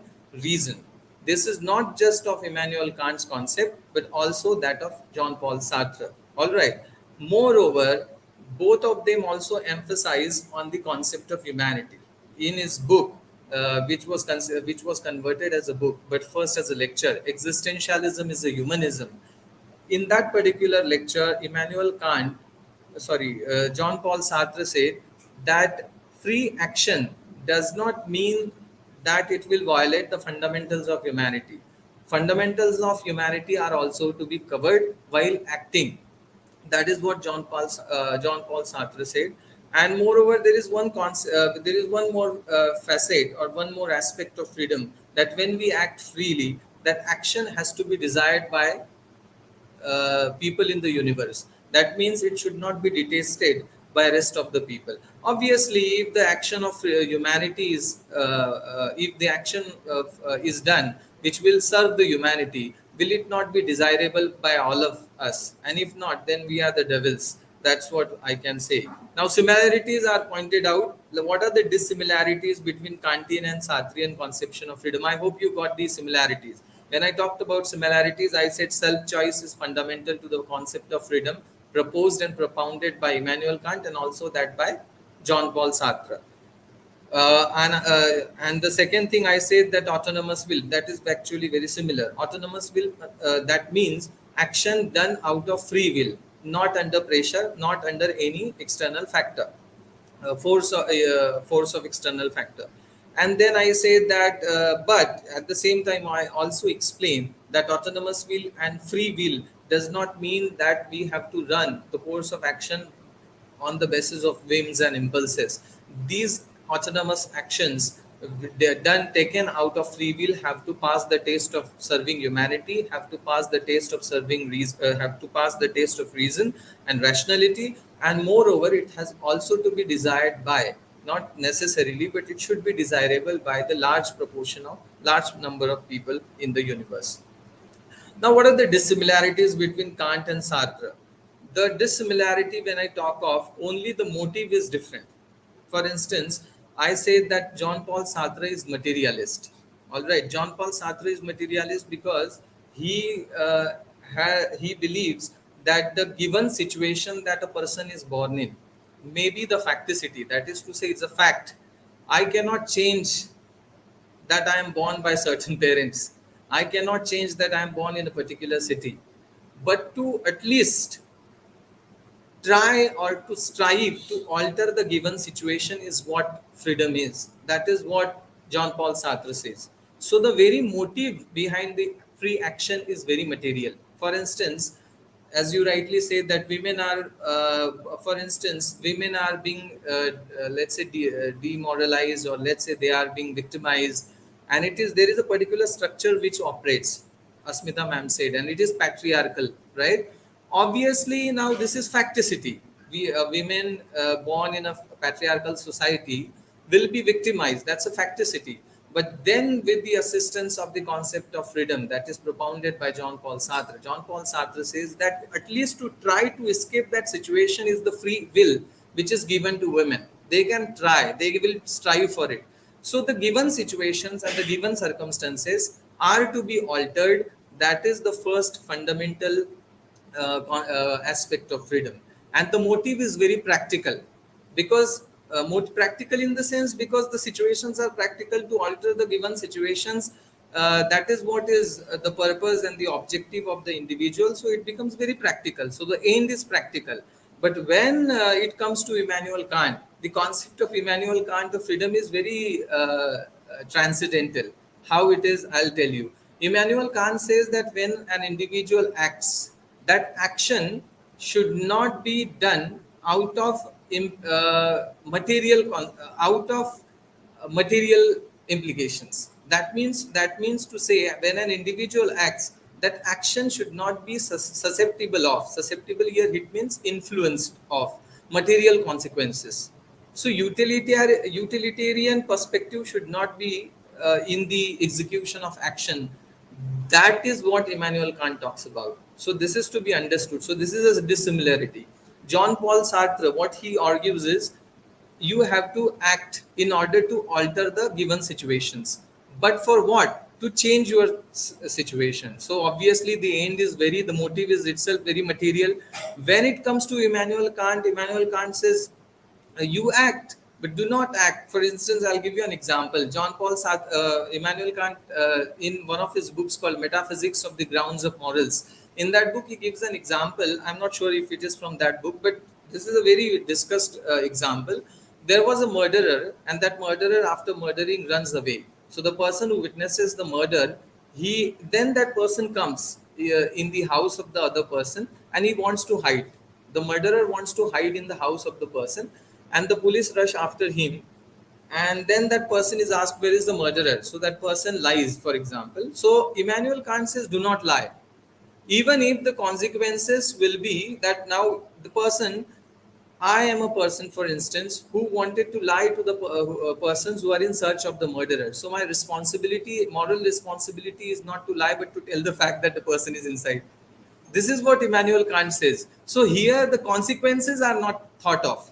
When I act out of, let's say, moral law, then what I'm doing is I'm not thinking that just because of my truth, that person will be caught in. All right. So that is what I am saying. For instance, I gave you a wrong example. I'll give you one more time, because instead of arbitrary discussion, it's very important that you understand the topic. For instance, a murderer comes, he is in search of a person, and that person who is being followed by a murderer, he enters in my house and he goes in a kitchen. And the murderer comes in and asks me, where is that person? I want to kill him. Now the murderer is holding knife. Immanuel Kant says, do not lie with him, tell him the person is inside.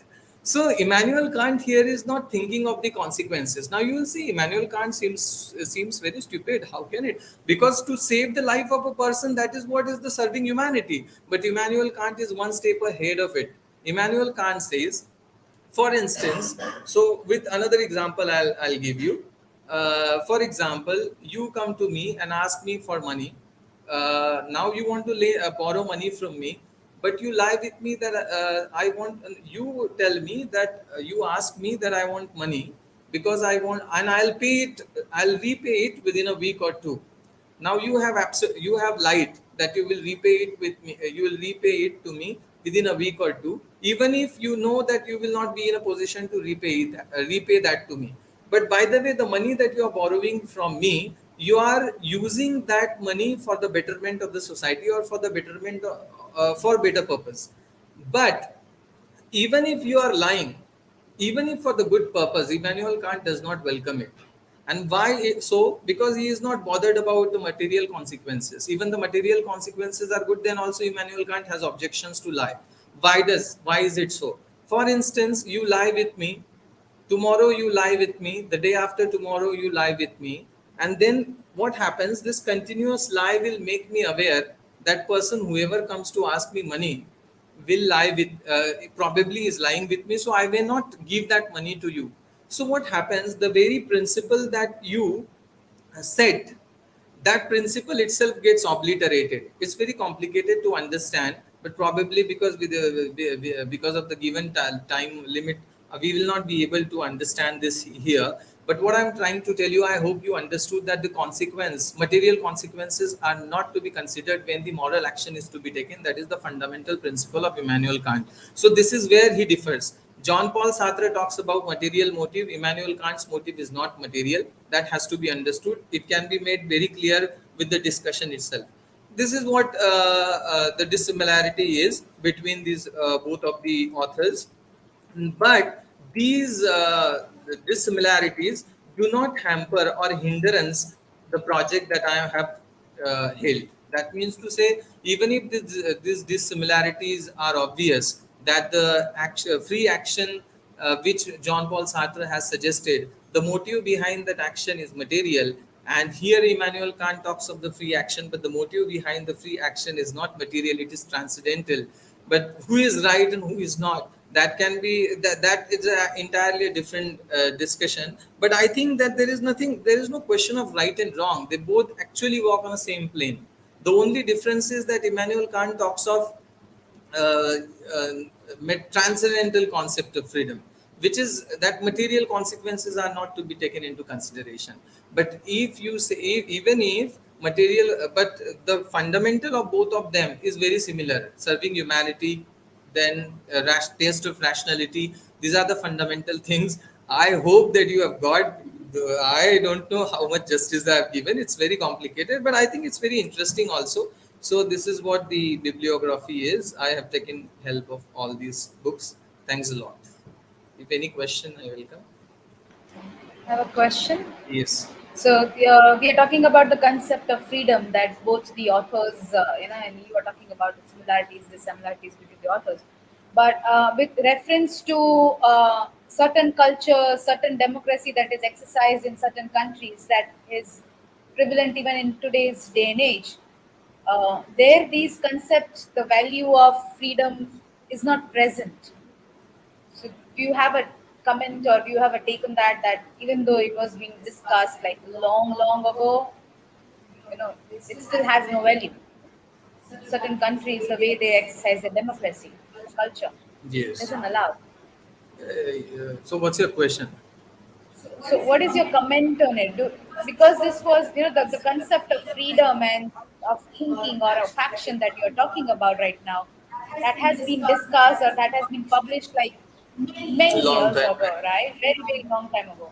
But it still has no value. Yes. So, do you have a comment on Of course, that? I have comment. You rightly pointed out that the concept of freedom has been discussed by these philosophers long time back, and we still have problems with the concept of freedom which is being exercised in the present world. To elaborate, to endorse your point, I'll give you an example. There is one particular. I have been a constitutional reader a lot. Therefore, most of the times I refer to constitution. There is one thing which is called freedom of speech. Article 19 of Indian Constitution, which guarantees freedom of speech. Now, but the problem with that particular definition is they have said that you cannot exercise the freedom of speech. Freedom of speech has to be with certain limits. And what is the limit? Public order, public health, and public morality. Now, I do not understand the public morality, this particular concept, because there many times what happens is there are so many things. People collectively decide what is wrong and right, but people are not necessarily right all the time when they decide that this is right.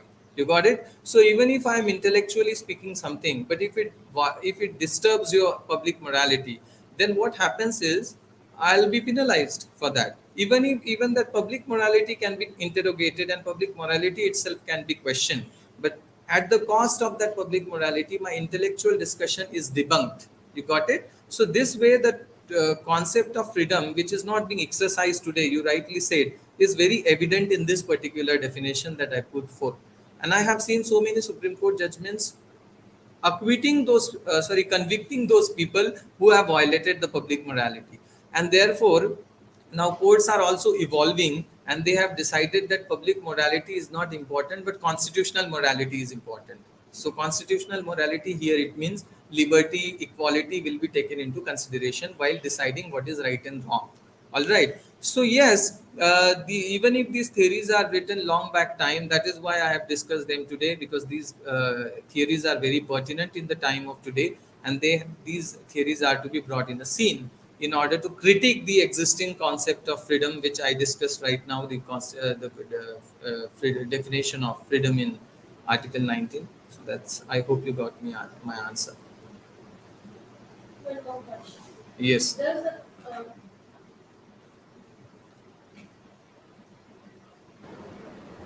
Does the concept of freedom connected with the concept of accountability? Of course, the concept of freedom is connected with the concept of accountability. But what do you mean by accountability? Because the meaning of Taking accountability, responsibility for what you do. yes, of course, if the given situations are to be altered. How far it practiced? Now, for instance, I'll give you an example. For instance, um, I am stuck in a situation where I am supposed to alter the given circumstances because I think those circumstances are very oppressive. So I take the accountability when I act. I act even if may not be in accordance with public morality, as you rightly pointed out.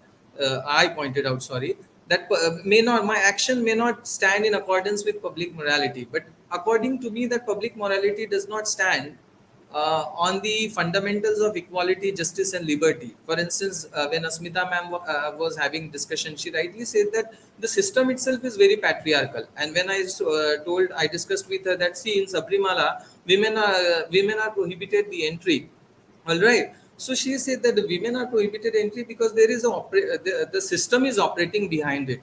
All right. So if women are going to the courts and they are if they are exercising their freedom to enter in the temple, so obviously they are taking the accountability because they want to alter the given circumstances which are very oppressive. I got you. I hope you got my answer. Yes, Lalji sir.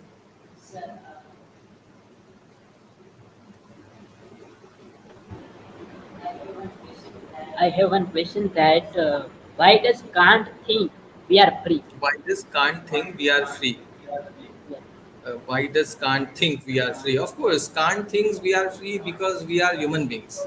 And according to Immanuel Kant, that we are not supposed to subject ourselves to the authoritative church. That is what. Actually, it's a very historical answer.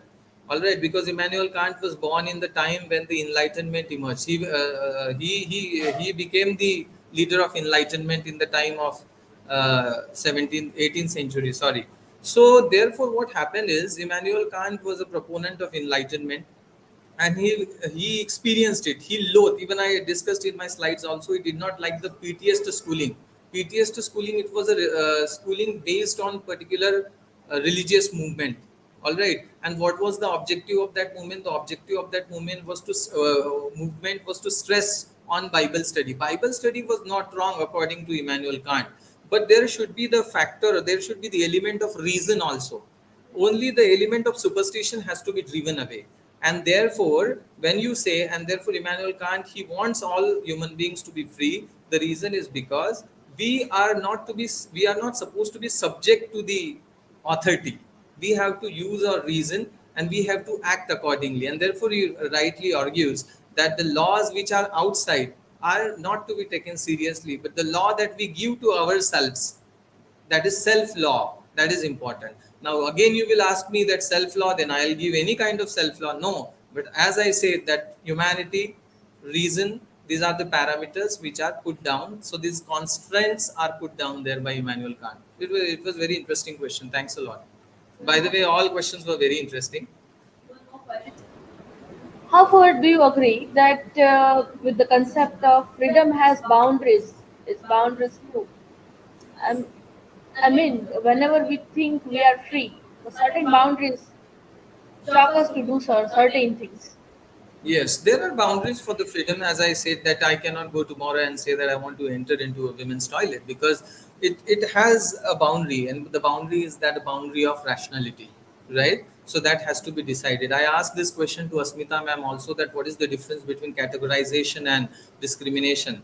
So and then I gave explanation also. She probably she needed time to think about it, therefore she didn't answer me at that point of time, or she answered it sentimentally. So she then I said that discrimination is something where, for instance, she is also having masters, I am also having masters, and we are pursuing PhD in this particular institution. By the way, by official admission I have come, she has also come. Even if we have the same ground, all right, having equal qualification, equal education, then also she is permitted, I am not permitted, then it amounts to discrimination. So what was the question, by the way? I'm sorry, I lost your question. Does freedom has its boundaries too?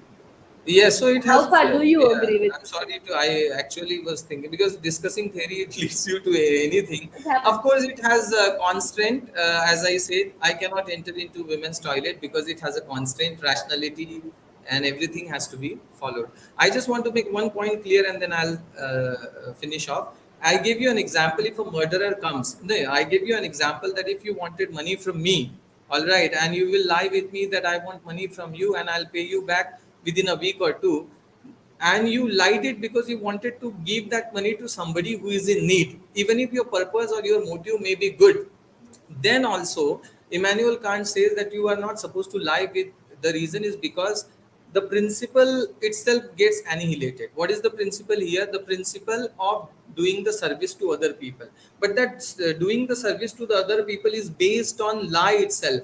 So I'll become aware, I'll not give you the money. So next time if you are in need, even if the person is genuinely in need and you want to serve that person to some other for good purpose, then also I'll not give you the money, because I become aware at that point of time that you are lying with me. So this is why principle itself will get annihilated. All right, so this is the thing. Yes. There is that you said that even for good purpose we should not do, our action should not have the wrong base, right? Even if we want to do this, the same morally, that preaching is there in our Shiksha Patri, there where Maharaj says that we should, even for puja and for any such thing, we should not take even flowers without the permission of that person. So that thing can be applied here too, or not? Can we apply that? See, the context is different, though the fundamentals are same. Immanuel Kant is a philosopher of enlightenment. He came from a particular country from a particular time. So when we have to compare both of the fundamentals, only fundamentals can be compared, but then we have to also take into consideration the context in which it was said. Though the fundamentals are same, so we can apply, but then we have to have that uh, geographical and timely differences also we need to take into consideration. Yes. I have many questions Yes, and you some can. observations also. You talk about concept of freedom. Okay. So you talked about historical philosophers, and nowadays I have seen that there are many persons in the name of freedom they believe in polygamy and monogamy. Okay. So you talked about reason. So how you would apply reason here? Because for some people monogamy is good, for some people polygamy is good, and it comes to marriage. Very good question. Actually, it's a very knowledgeable and question because I'll have to have a very long discussion about that. See, polygamy is not permitted in Hindu religion. Sorry, in Hindu religion not, but in Hindu laws, Hindu Marriage Act. But polygamy is allowed in Islam. But you have to understand, even in the context of today, polygamy is not moral from your or from my point of view or from many people's point of view. But you have to understand the context of the polygamy. I'll tell you that when I was reading Quran, so I read this section of polygamy, and I came to know that polygamy came into existence or emerged in the historical time with a particular purpose. For example, there were Muslim men. They would go out, they would fight and battle, and there the number of soldiers were killed. So number of women were remained left in number of women were alive. So the ratio it mismatched. Therefore, and that was the Islamic society where women had to rely on men, and therefore these women they did not have anybody to feed bread and butter. So therefore they would get married. So one man used to get married with four women. That is the way the polygamy used to operate. But now whether it is logical, moral, legal, it has to be taken into consideration by constitutional principles and also by the courts of the country and also by the people of that particular community. But then I'm saying that I have no objection to that. The reason is because it is perfectly, because you have to understand the motive behind it. It is also said that in Islam that if the women, if the girls are, for instance, widowed, all right. So there is nobody for them. I'm not supporting polygamy right now. I'm just telling you the historical context of that. All right. So widowed girls, where they would go. Now it is that we are living in the republic. So it's not Islamic society here, and therefore it is perfectly fine that we should uproot that concept of polygamy even from that religion itself. That's an entirely different discussion. But that particular point of time it was being practiced with a certain purpose, that widowed woman should be protected from the evil eyes of the men. Therefore she should get married and she should settle down. So polygamy in that particular historical context was fine, all right, but now it has to be challenged. Practice, yeah, because the nature of society has changed. This is what is the answer. You have any more question? Another that is Okay, other you can ask because we'll get late. In the Fine. Thanks comment, a you lot. can answer to those All right, questions thank you. later on. Yeah. So in the comment, you can put the question and it can be answered there. But at this point, you can say that polygamy cannot begin only with Islam. It is among the tribals also. So Yeah, it it is is. not. It has a very long history beyond Islam or Christianity also. So among the tribals, it is even today you may find it is practiced also. Okay. Yeah. Fine. So next one will have to be very quick now. Okay? It is already 1:30, and by 2 o'clock we'll have to end this.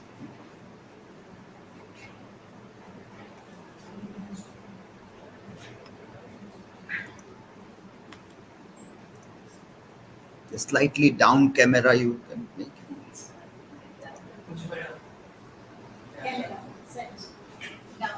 I need to set it down. this is not my fault that he is too tall, right? Okay, so I have to go to my presentations. Yes. Share my screen. Okay, I need to stop. So Jayati, we found that answer why you were not able to share, because you have not submitted in Google Classroom. So your PPT was not playing.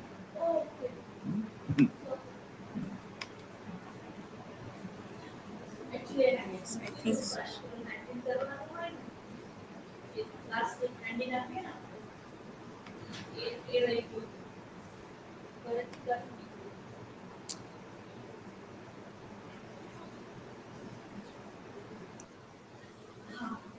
Visible?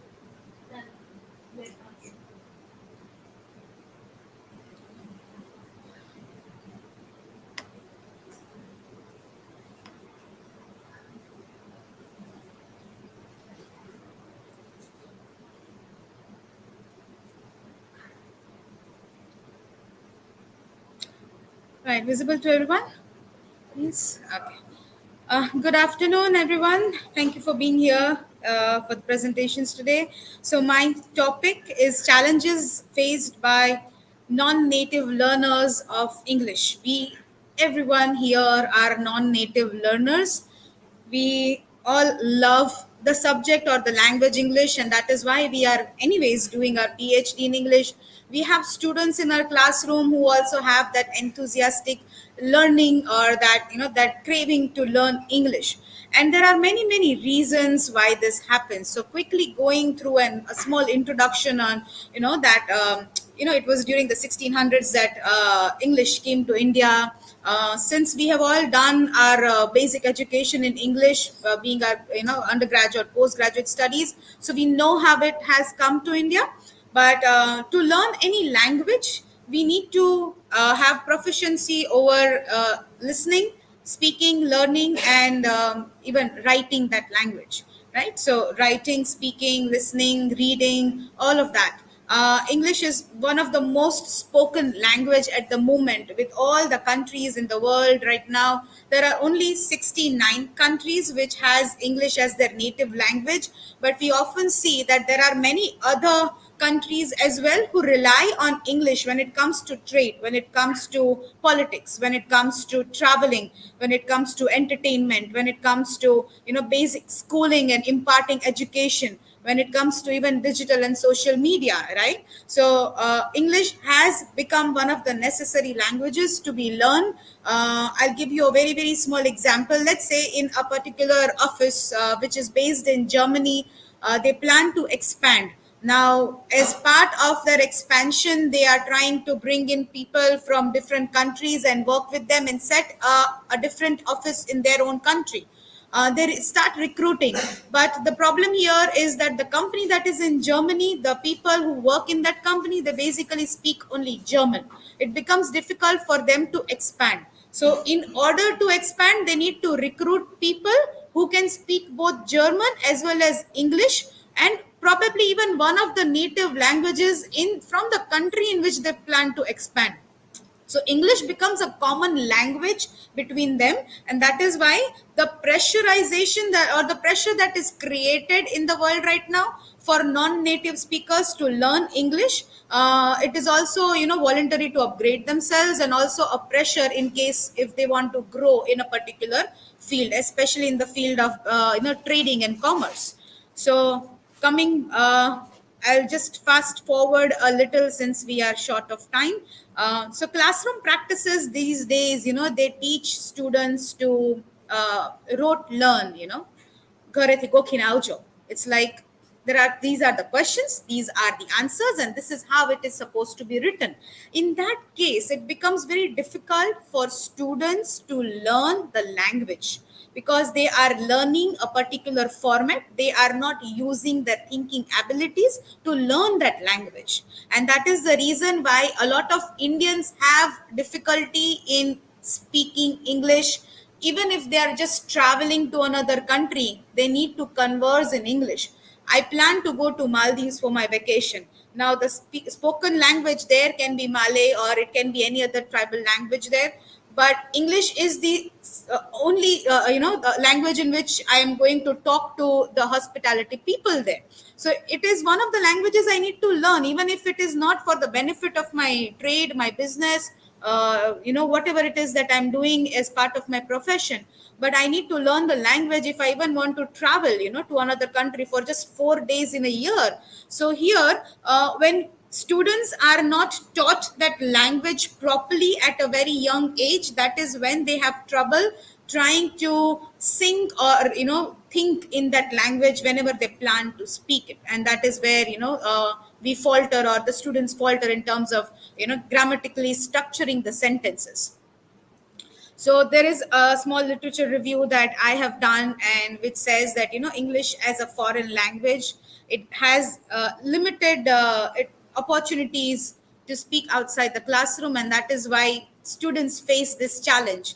Outside my class, I will speak in my native language. In my home, I'll speak in my native language. With people around me, even rickshaw pullers, or go to a small grocery store, restaurants, I'll speak in a language I'm more comfortable in rather than English. Even when I know that the person opposite me can speak English, I will prefer a native language. So the opportunities that we have are many, but we select very limited opportunities. That is, in the classroom itself, will converse in English, will not speak outside. One of the other things is the grammar, the base. The rote learning is what is making the students not understand and learn the rules, simple rules of grammar. And that is why they are more hesitant. They feel they are not confident when it comes to speaking in a perfectly grammatical sentences, and the confidence that they develop, it pulls them down. The confidence level is not high, and that is why the fluency of the language is not there. Some of the other researchers and writers have said that speaking and listening skills are usually something that leads to learning and development more, and we need to support that. They need to understand that they need to, for in order to speak a language fluently, they need to not just write or be in a classroom scenario. They also need to listen to the right kind of grammar. They also need to read the right kind of grammar. So no offense here, but there are certain writers who write in very fifth or sixth standard type of English, and their novels have become very, very famous. Students these days go crazy about those kind of writers, but I believe that that is not helping an individual learn the language at all. There are certain benefits as well of English, and that is the reason why we need to learn this language. One is, of course, I discussed earlier, trading, business, in the field of politics, for networking. It is used, what we are doing right now. We can all speak Gujarati or we can all speak Hindi and understand the language, but we would prefer doing it in English because we are all students or department of English faculty. But otherwise as well, classroom presentations, or the question answer in a classroom, the teachers would always want the students to speak in English so that they can understand. So this is where it is necessary for the student to learn the language in order to have that confidence to speak it fluently. Entertainment as well, everything right from digital media to all sorts of entertainment. English is where you go and buy a movie ticket. It's a Gujarati movie. You go and buy a ticket, the ticket will be printed in English, right? So you need to understand and you need to learn the language for even understanding simple things like this. Traveling, like we discussed earlier, I gave you an example, and to be able to participate in competitions, to collaborate with people, to have interactions. There are other reasons which are which cannot be quantified, but it helps you build confidence as well when you are in between or amongst native speakers of the language. You have this sense of competence when it comes to socially you need to compete with people who are in the same in a room, and you want to be as good as them, you want to compete with them, and that is why it becomes necessary. Let's say, for example, I send my son to this very nice school in America to study because the studies there are very good. My son will not feel competent. My son will lose his confidence if he is in a classroom which has a lot of native speakers, the kind of language and the fluency that they have, and immediately that is going to reflect in my son's scores as well, or on his mark sheet as well.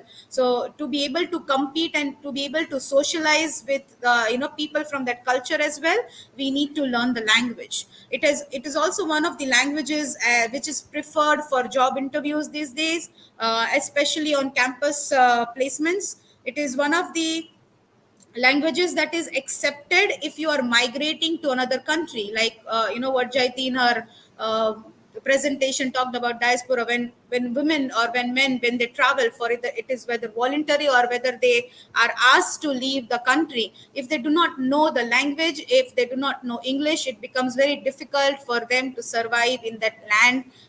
Either they have to adapt the language, the local language there, or they have to learn or be fluent with English. Of course, developing a larger vocabulary than the native speakers is one of the advantages that we have as speakers or learners of English language. Some of the challenges now that are faced by non-native speakers of English are weak grammatical structuring from a very, very young age that hampers the learning. There's a lot of confusion between phonetics of English and the native language. The American English is different, the Australian English is different, British English is different. So the phonetics will keep on changing. So there's a lot of confusion. Being a non-native speaker of English, I don't know whether to speak an elevator or whether to speak lift. Right? So that always changes, whether to add that you in favorite or whether not to add that you in favorite. So that confusion is always there, and that is why it is becoming challenging for certain non-native speakers to learn and even be confident about the language. There's always an emotional pressure of being accepted, whether they will accept me or not. My accent is always going to remain Indian, and that is why I find it difficult that I may be or I may not be accepted in between a room of native speakers if I am doing networking with them. Poor lexicon, we do not develop our vocabulary that much. We are limited. Like I said, there are certain writers of today's day and age, and young kids, they love those writers, they love those books and the novels that they write, but it is not providing enough lexicon to them, and the vocabulary is very limited that is left with them. Teachers are the only donors and correctors of the language at an early stage. So if teachers are not up to a certain level, if they do not know how to speak, if they do not have that fluency, or if they do not have that large vocabulary of the language, that is a challenge for the students, even if they have that enthusiasm to learn. Slow learners are often invisible or ignored. We can do that later, we'll do that in the revision time, you come post the lecture hours, the student comes and says, today I'm busy, I have a conference to attend, I need to rush home. And that those who are weak learners or slow learners, they are often ignored, and that is why they do not feel like learning the language. That is a challenge. We do not have much exposure with native speakers, and that is why the new upgrade of the language is not with us. How many of us have a German or a Spanish student also studying or learning or being a scholar of PhD in English at Bhavnagar University? None. We do not have a German scholar with us. We do not have a Spanish scholar with us. We do not have an English scholar here who would like to do a PhD from here because the department is good, right? So we do not have much exposure, and that is why we are not upgraded. We are the only language or the only lexicon vocabulary that we have is based on what we find in books. Lack of self-esteem and confidence, that is something very evident. We see it a lot around us, especially for those who are in the teaching profession. They already know about it. No motivation in the surroundings.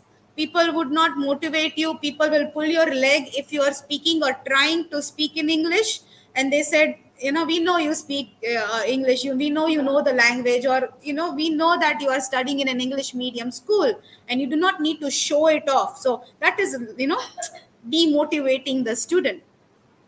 Introverts, they are usually refrained from participating in a role play or improv or performance based, and that is one of the pedagogies in learning the language.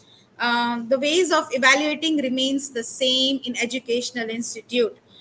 You have to write in this particular manner. This was the question, this was the answer key. The answer key does not match, so hence you do not get the answer, the amount, the numbers or the score. So the ways of evaluating the language in our schools or individual universities, educational institute, they remain the same, and that is one of the challenge for the student to learn. Non-acceptance of Indian English, that Indian accent is made fun of. You see a lot of series on Netflix or on Amazon Prime or any other platform. Indian English is usually a comic person, somebody who speaks in an Indian accent, the English language, and they are made fun of. So even in today's day and age, there is this concept of not accepting the Indian accent of English.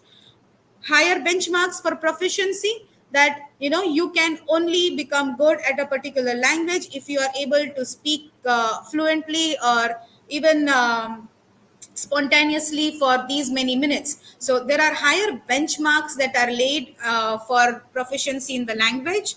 It can be expensive for certain people in the rural areas as well. They might be good with the language, they have that enthusiasm to learn it, they are curious to do more of it, but they do not have that money to watch YouTube videos, or they do not have that money to buy a good book, or they do not have it can become expensive to go to a particular school to learn English as well. These are the references that I have used, and the platform is now open for questions.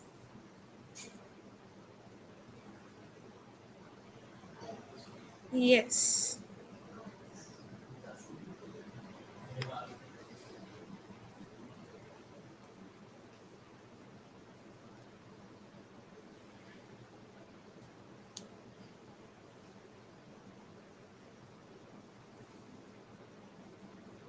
Yes, ma'am.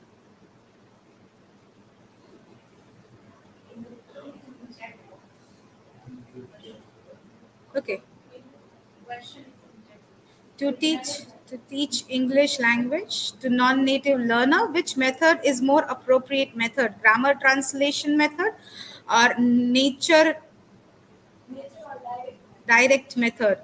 So I don't know what is a direct method. What do you mean by direct method?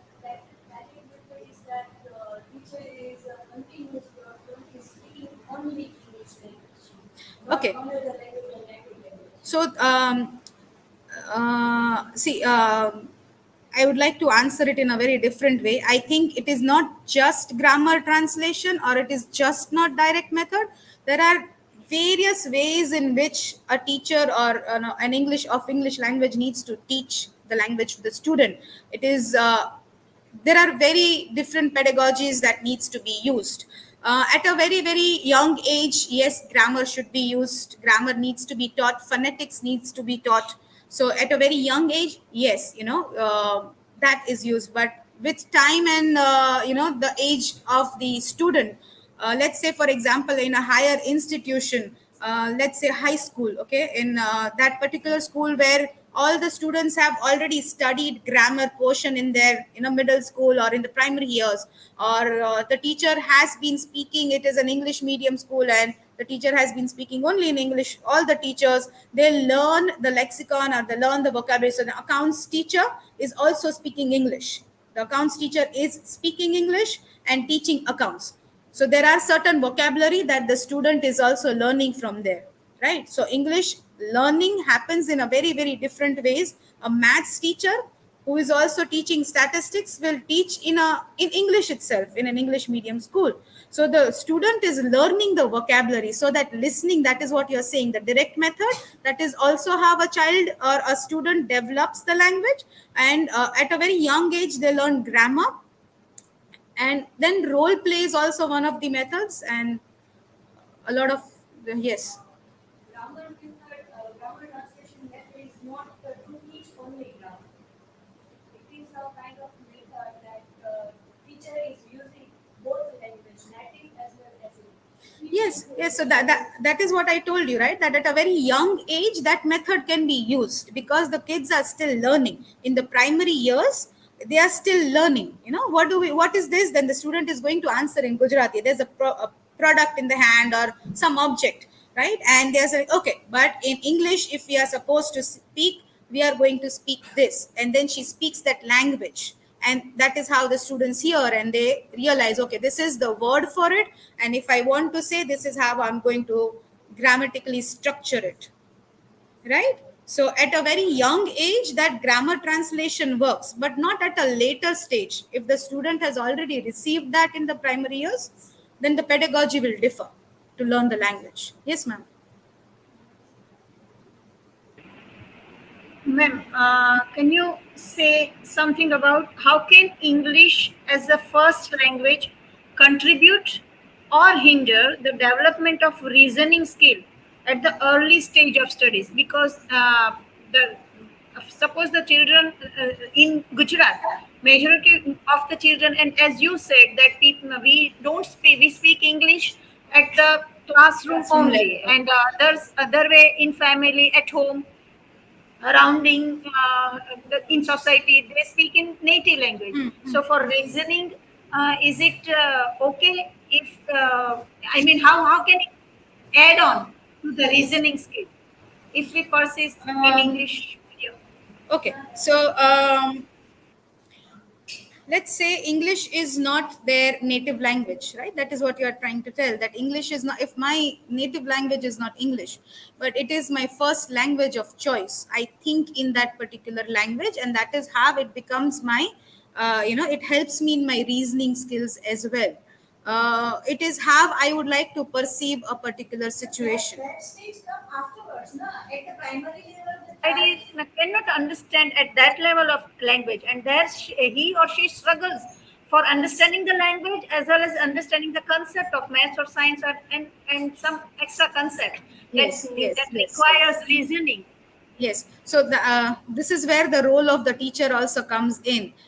From a very, very primary stage, let's say kindergarten, there are students who are, coming from different culture, and their native language changes. So if my son is speaking in Gujarati at home, one of his classmates will be speaking in Marwadi at home, another student will be speaking Marathi at home. So the language changes, but in a classroom, they have that aura, or let's say the kind of conditioning that is done is it's more towards learning that particular language, right? The teachers are always going to help correct the student if they are wrong from a very young age, so that later on they still have that confidence in them that what I'm speaking is right, because I have been corrected back then, and this is what the corrected version is supposed to be, right? So the sense of reasoning, how do you criticize, how do you analyze things, how do you do reasoning, that development comes from the very young age of kindergarten. And that is the reason why parents, our generation, usually would like to take admissions for our children in an English medium school if they would like their child to learn the language later on, because that is where the base lies. Kindergarten or the primary years is where the base lies, and the role of the English teacher or the language teacher plays a huge role in helping the child develop that reasoning skills as well. Any more questions? Okay, thank you so much. Who's the next?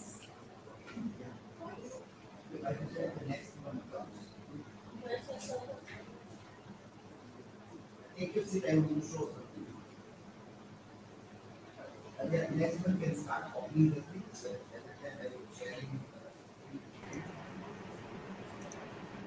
So there were these questions, like direct method, and these are very basic and fundamental questions. So when you do any research in ELT, like this book is a very fundamental book. Are you able to see the screen I am sharing? Richards and Rogers, Approaches and Methods.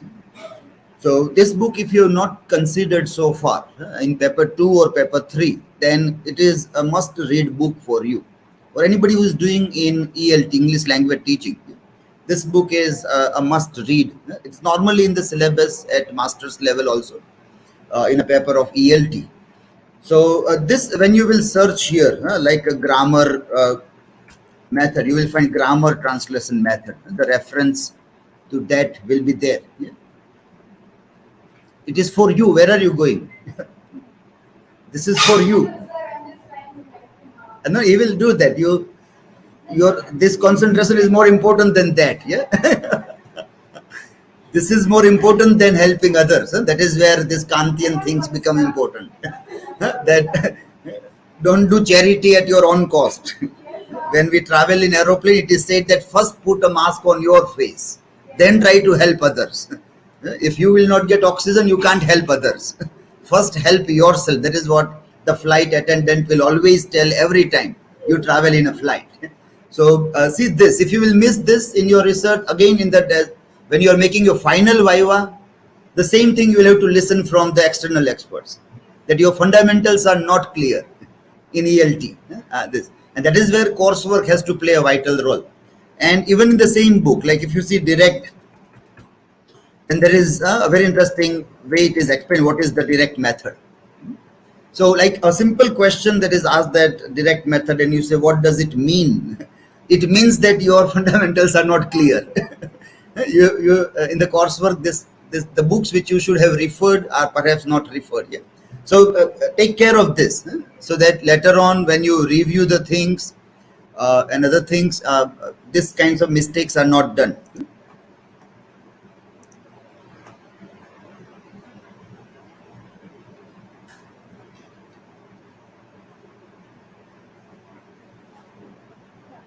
Someone by mistake had closed Google Classroom. So that also is closed.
So, when we are talking about the existentialism, at that time there is question keep in the mind that who am I, why we are here.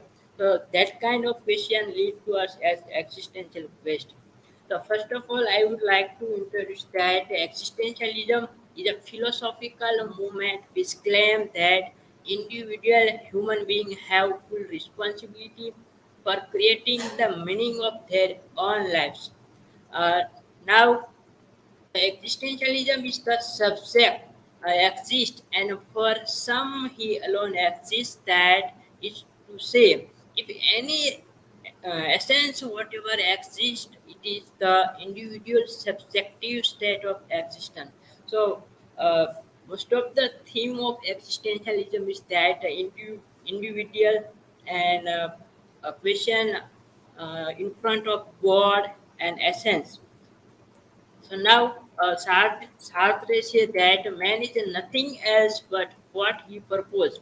He exists only in so far as he realizes himself. He is therefore nothing else but the sum of his action, nothing else but what his life is. According to Kierkegaard, he is the father of modern existentialism. He is the first European philosopher who bears the existentialist label. In his view, the subjectivity and intensity should be prized as the criteria of truth and seriousness. According to Nietzsche, that uh, he is a key figure in the rise of existentialism. According to him, Christianity to be overcome by putting in its place the doctrine of Superman, that is, man surpassing himself. Now, Adler said that in his book, Being and Time, in his book, he gave very impressive analysis of human existence, the prominence of the important theme of existentialism like care, anxiety, guilt, and above all that is brought out here. Now we are talking. I want to talk about the significance of the existentialism.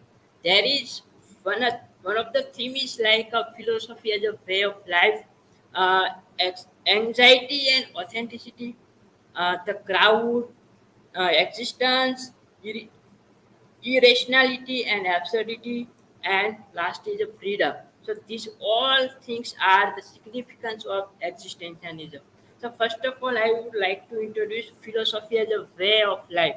The fundamental truth of my existence are not representation, not that is idea, proposition or symbols, the meaning of which can be separated from their origin. Rather, the truth of existence immediately live as an actor. So this quote given by Kierkegaard. I have to say that philosophy study life from the inside. We all know that the real meaning of our life. Normally, we are going to achieving the material things, and we lost the beauty of our life and the beauty of our lives and ethics. So we have to listen to our inner voice. Then we have to choose or take a freedom. Now I would like to introduce anxiety. A key idea here is that human existence is in some way on its own. Anxiety is the recognition of this fact.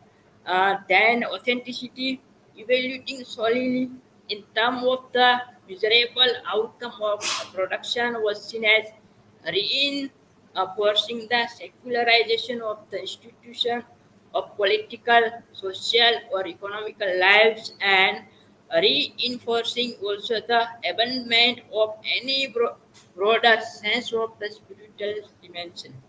Then the freedom, there is nothing else that act through me or that shoulder my responsibility. We can't free from the social or political criteria. Normally, society gives to us some kind of thappa like a gender, surname. So we can't escape ourselves from that. Situatedness, philosophical genius in Hegel says that my body and its characteristic in a historical world and my past all wait upon freedom. This is what makes freedoms meaningful.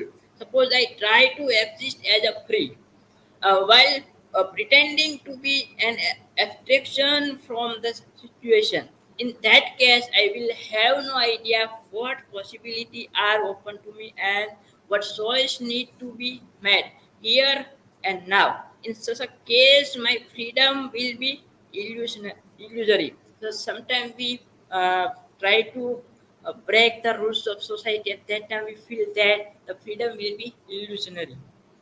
Then existence, according to Marshall, say that my acts are free. I am not free not to act. So that for many existentialists, authentic existence involves a certain tension we recognize and live through, but not resolve this tension might be between the animal and the rational, or between tactility and transcendental. Uh, Now I want to talk about irrationality and absurdity.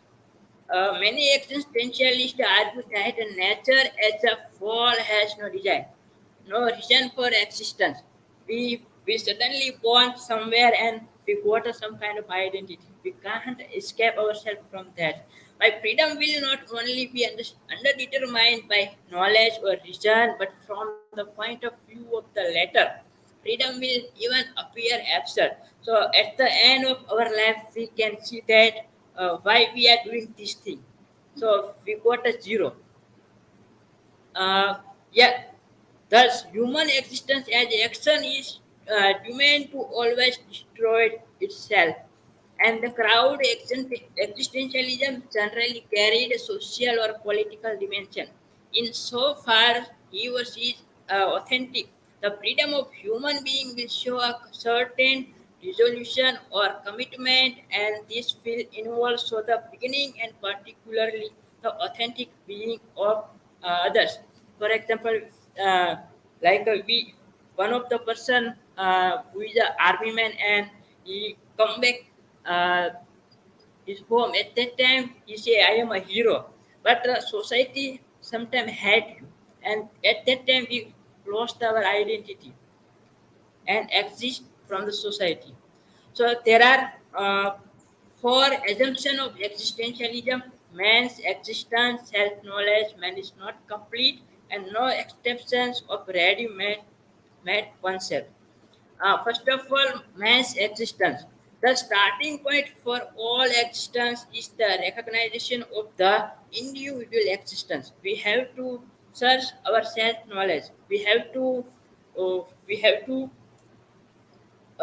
discover to our real self or meaning of life.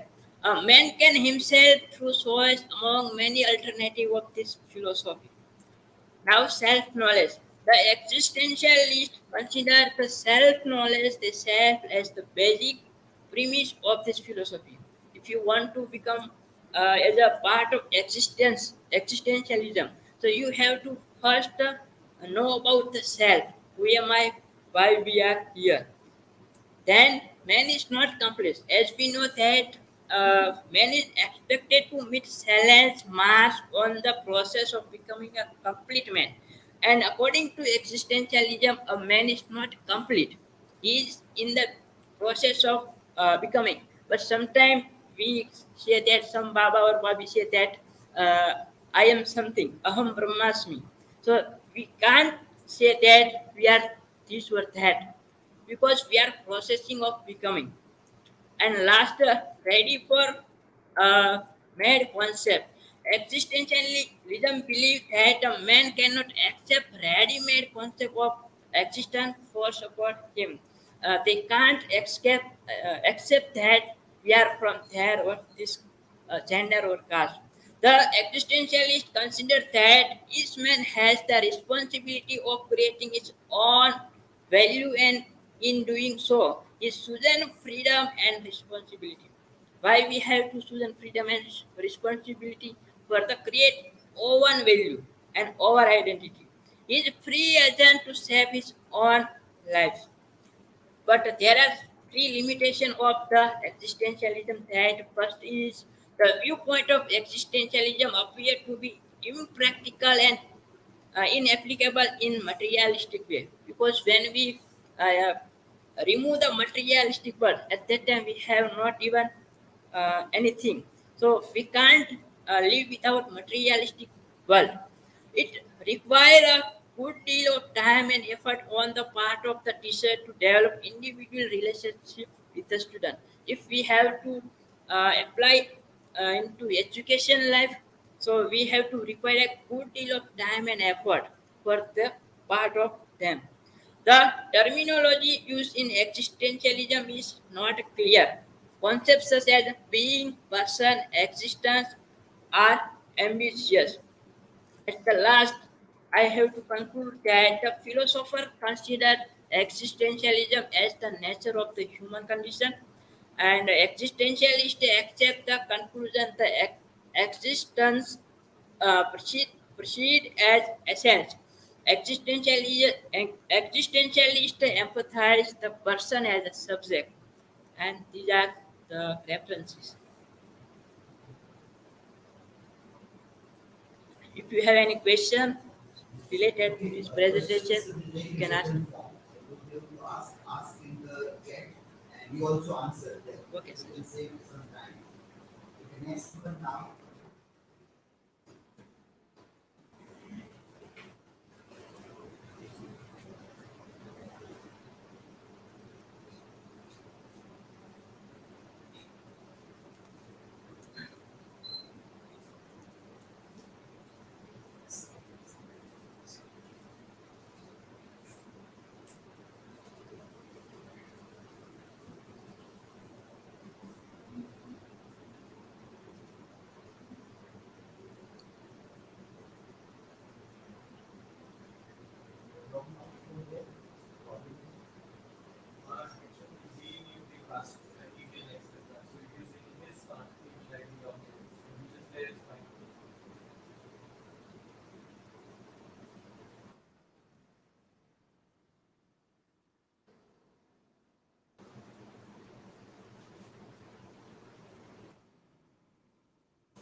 No, someone remove the link from the classroom. That's why it's take time.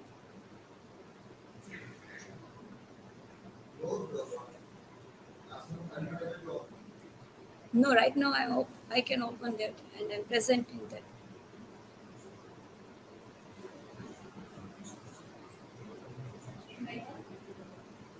Okay, what is?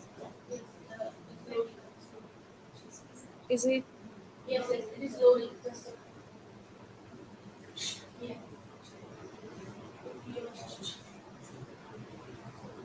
Now you go to the Right now you are in the thing, yeah. It was not mine.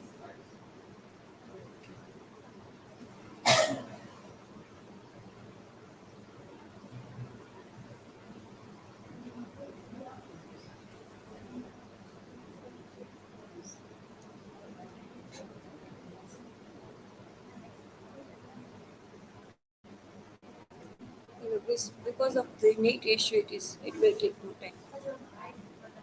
Yes.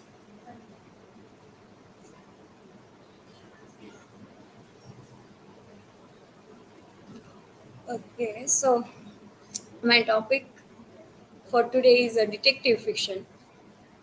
As you know that there are so many kinds of fiction, and in particular there is a crime fiction and subgenre detective fiction is. Now, while we are talking about crime fiction, so we can say that Shakespeare also write a crime fiction. How?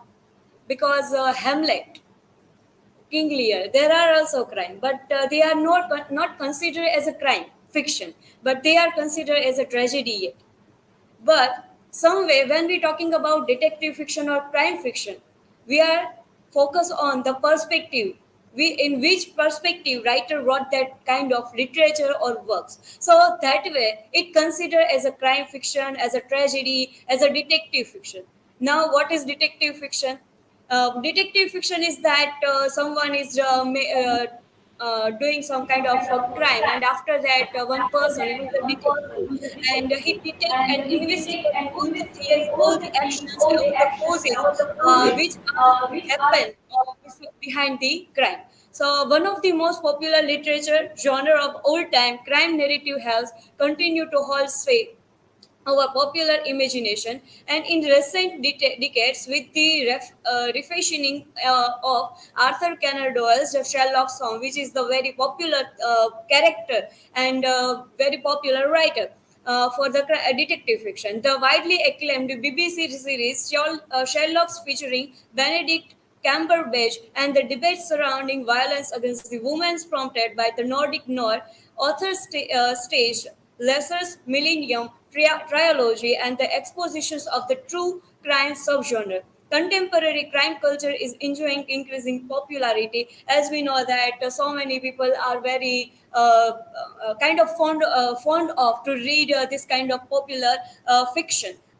Even we read many fiction which is written by the Amish Tripathi, like Meluha, Nagavansh. There are some way we cannot find a depth or things which we can consider or study so many kind of with so many kind of theory. But then even the people like this kind of fiction to read. And when we talk about suspense, mystery, so this is the things which make us curious to know about that text, about the writer, which writer gives us.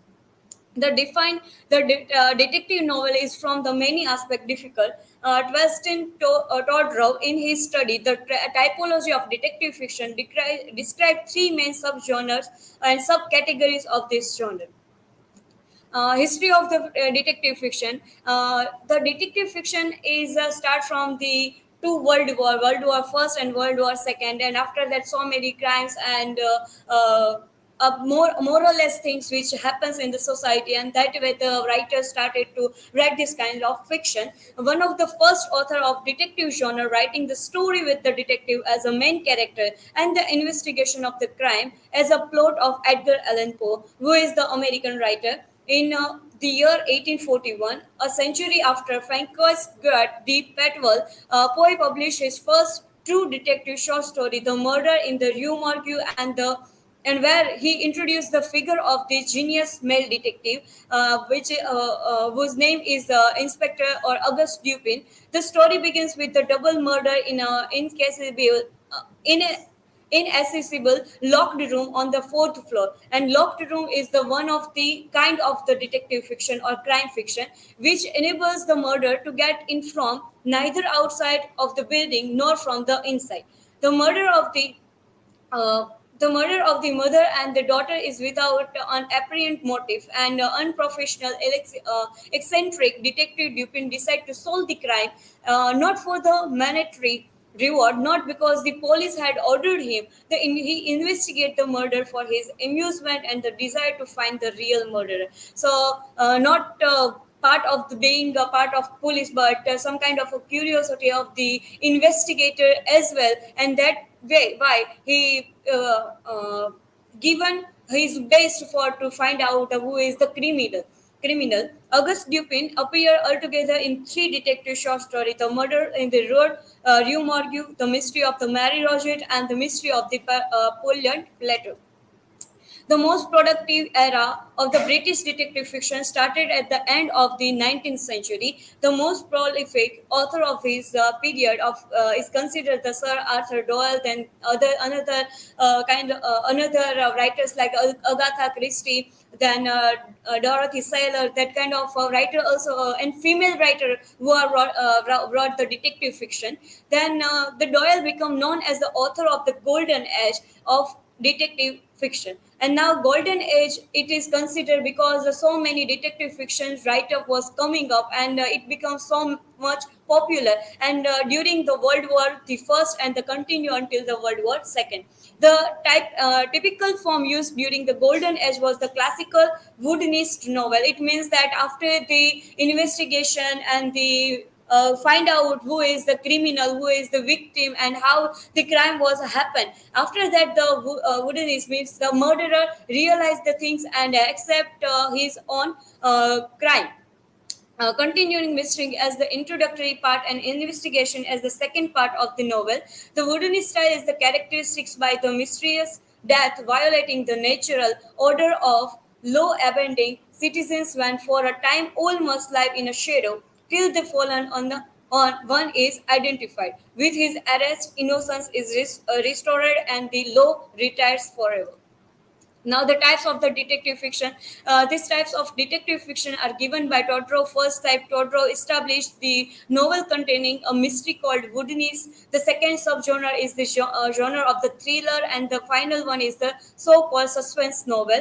And apart from this type, there are many more, like hardball more than police procedural and invert and locked room. The some detective characters which are very famous, like Sherlock Holmes, Poirot, and Miss Marple, who is the female detective, then Inspector Dupin, which is the character portrayed by the American writer Edgar Allan Poe, and the priest. When we talk about the priest kind of detective, so that way we can see that detective fiction also related with the religion. That religious person also try to find some try to do investigation and find to the murderer or the criminal. Here are the work citations. Thank you. Okay, now. Yeah, one quick question we can have. Yes. Now anybody can. Are you ready? Then have you put the question there? Which kind of theories can be applied to such detective fiction? Mostly we can consider or use a comparative theory, and some when we talking about religions and history or cultural and also political, that way we can also some kind of theory which are using for that study we can use for here detective fiction as well. Yes, Alpa, you can also ask. That's a good question.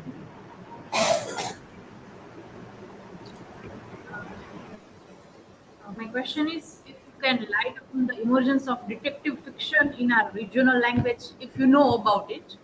Regional language means in Gujarati. Okay, but I don't know in a regional detective fiction in a Gujarati language. Okay. But there are writer, Shardindu Bandyopadhyay, who wrote many detective fiction, and the Byomkesh Bakshi is the character as a detective he used and portrayed in his writing. Yeah, try to explore this also regional literature and the detective tradition in Gujarati also. As a part of your literature review, you should keep that also handy with you. Okay, next one, last for this session.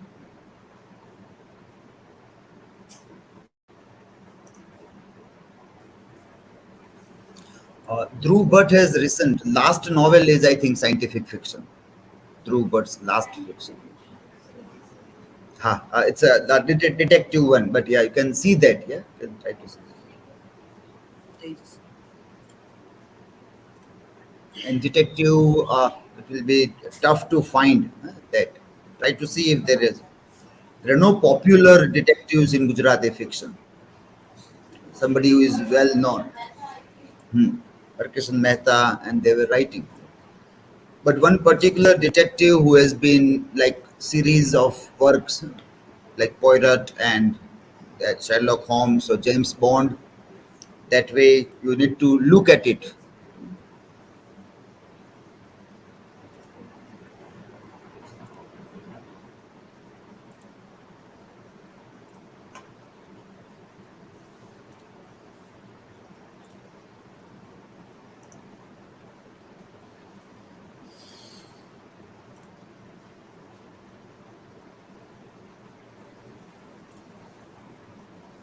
So very good afternoon to all of you. Myself Nayan Vasan, and today I am going to present my presentation on folktale as a prose narrative. So in the area of folk literature, there are mainly three major forms of prose narrative. One is myth, legend, and the last folktale. So, what is myth? So, myths are prose narratives which, in the society in which they are told, are considered to be truthful account of what happened in the remote past. This definitions was given by William Bascom, as an American scholar. Then legend. So legends are prose narratives which, like myths, are regarded as true by the narrator and his audience, but they are set in a period considered less remote than a myth, and when the world was much as it is today. And the last one, that is the folktale. Folktales are prose narrative. Slide. On the right, there is an option. Yes.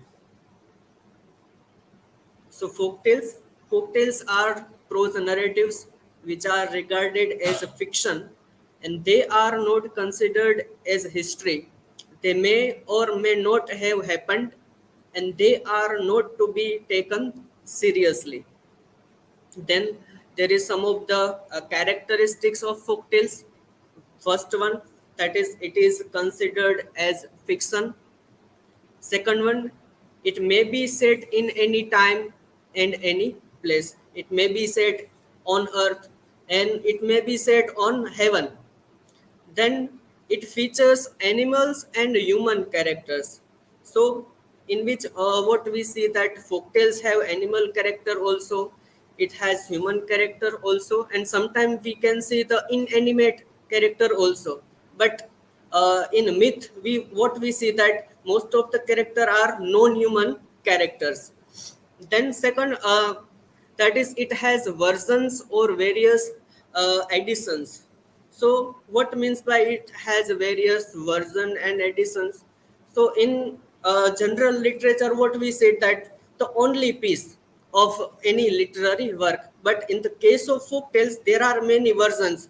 For example, if I listen a story from the Bhavnagar area, and the same story I listen to my place, so the narration and some of the character and some of the what event may be changed. So in this way, it has versions or various editions, and no particularity in authorship. So in the case of folktale, there is no any particular author of folktales because it has created by a group of people, and folktales can be changed or can be modeled by every speaker or every listeners. Then there are some of the types of folktales which is there in a book, Folktales from India, written by A.K. Ramanujan. So first type it male-centered tales, woman-centered tales, tales about families, tales about faith, death, gods, a ghost, and such humorous tales or tales about jester or clever person, and tales about animals. So what is there in male centered tale? So in this type of tale, most of the story shows men as a protagonist, and he found and so as in the adventures and fights with demon and such creatures. Then woman centered tale, here we can see that woman as a prominent character, woman as a major character, and they solve problems or any what we can say that any difficult situation with what men cannot solve. Then tales about family. So in this type of tales, what we see that our TV serial types of folk tales, where most of the things happen in the home or related to the family. Then tales about faith, death, gods, or a ghost and such. Here we see that a main character fights with faces the ghost or fights with any demon or such creatures. Then numerous tales about a jester or clever person. So, for example, that Akbar Birbal type of tales also is fall under this category, and tales about animals, that our Jatak Kathas and Panchatantra Katha are fall under this category. And this type of folk tales which given by William Bascom, which is American scholar, that is human tales, animal tales, trickster tale, told tales, dilemma tales, or moral tales or fables. These are the references. Thank you. Yes. I have a question. What is the importance of folk tales as a literature?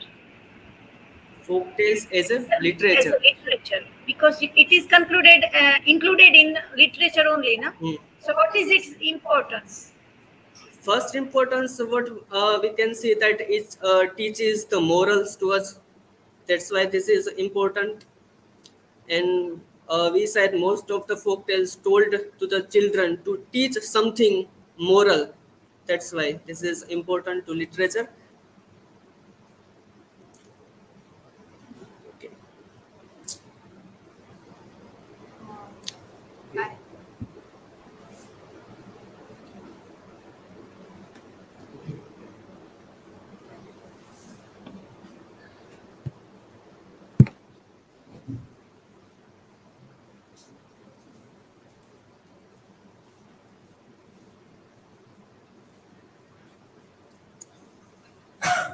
Okay, very interesting presentations made by everybody, and it was like a good seminar or conference on Indian studies going on, and good question answers also. Sometimes, even in an international seminar, also you don't get enough time to present yourself or to have interesting question answers. So that was good.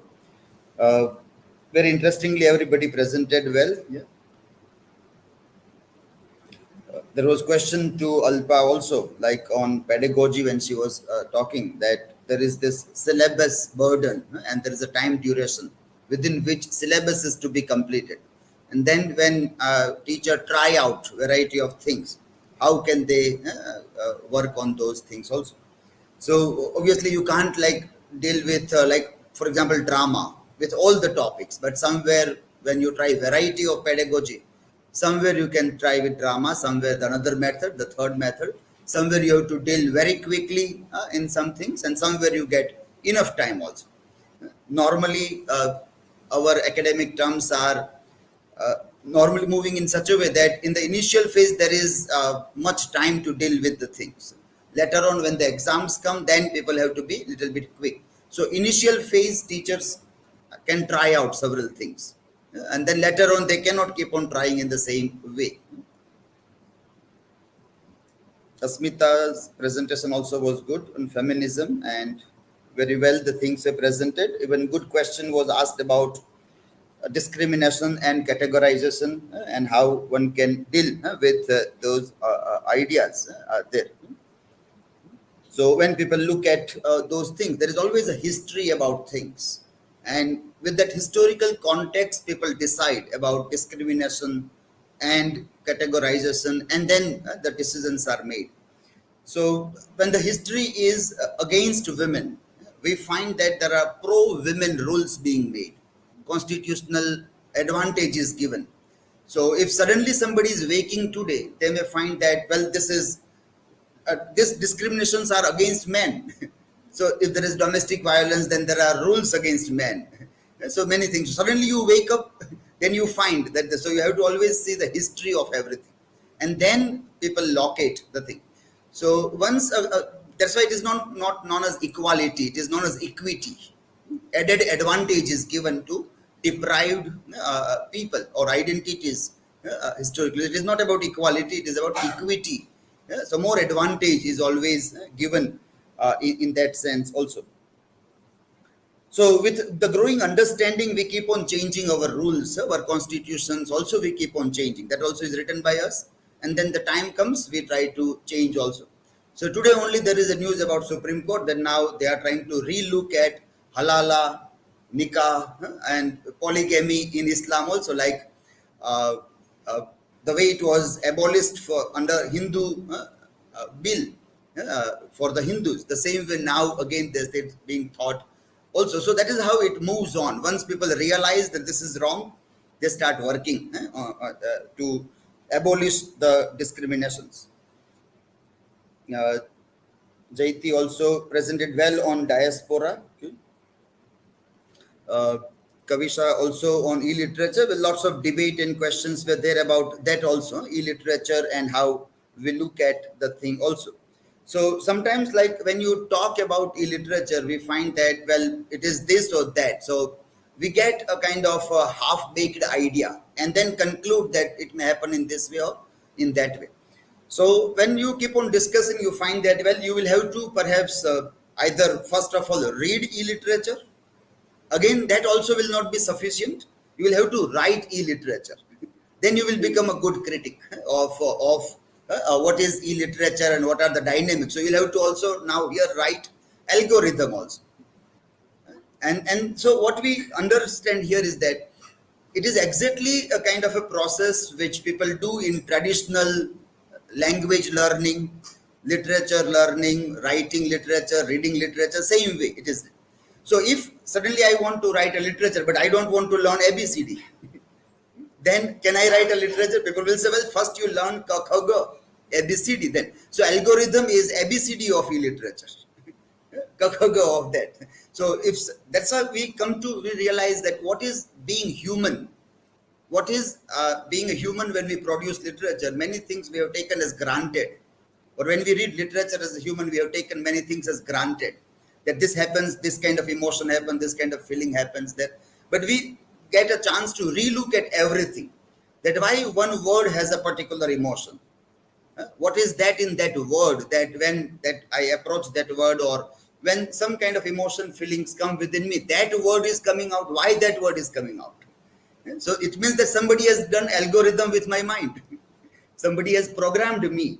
So when I am unhappy, I have to do it in this way. When I am happy, I have to use this word. So we go back to that process, that how are we programmed as human beings? E-literature or can computers like poetry, that all tries to say that how are we also some kinds of robots of languages, and whatever language we are thrown, we try to utter, and then we get so emotionally connected with that language also that we don't realize this is an outside of us.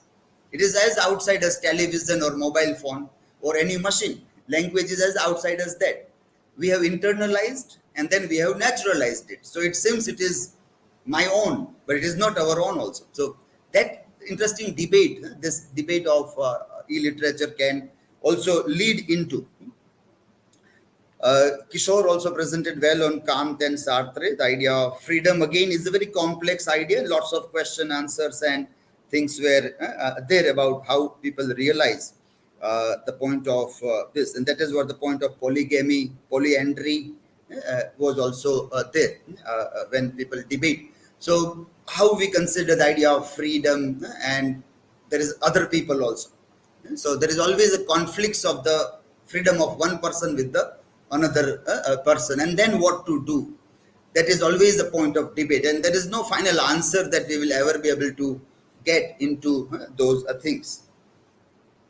Jayati also presented well. Yeah, Jayati was, you asked a question on that. That was a good question. And Kunj also presented on this. We talked about some basic works we have to do. The last one also well presented. So it was a good listening to all of you. We have taken quite a time also in that. Tomorrow try to minimize your ideas within 10 minutes so we can have 5 minutes of discussion also. Thank you for today's presentation and wish you all the best for tomorrow's.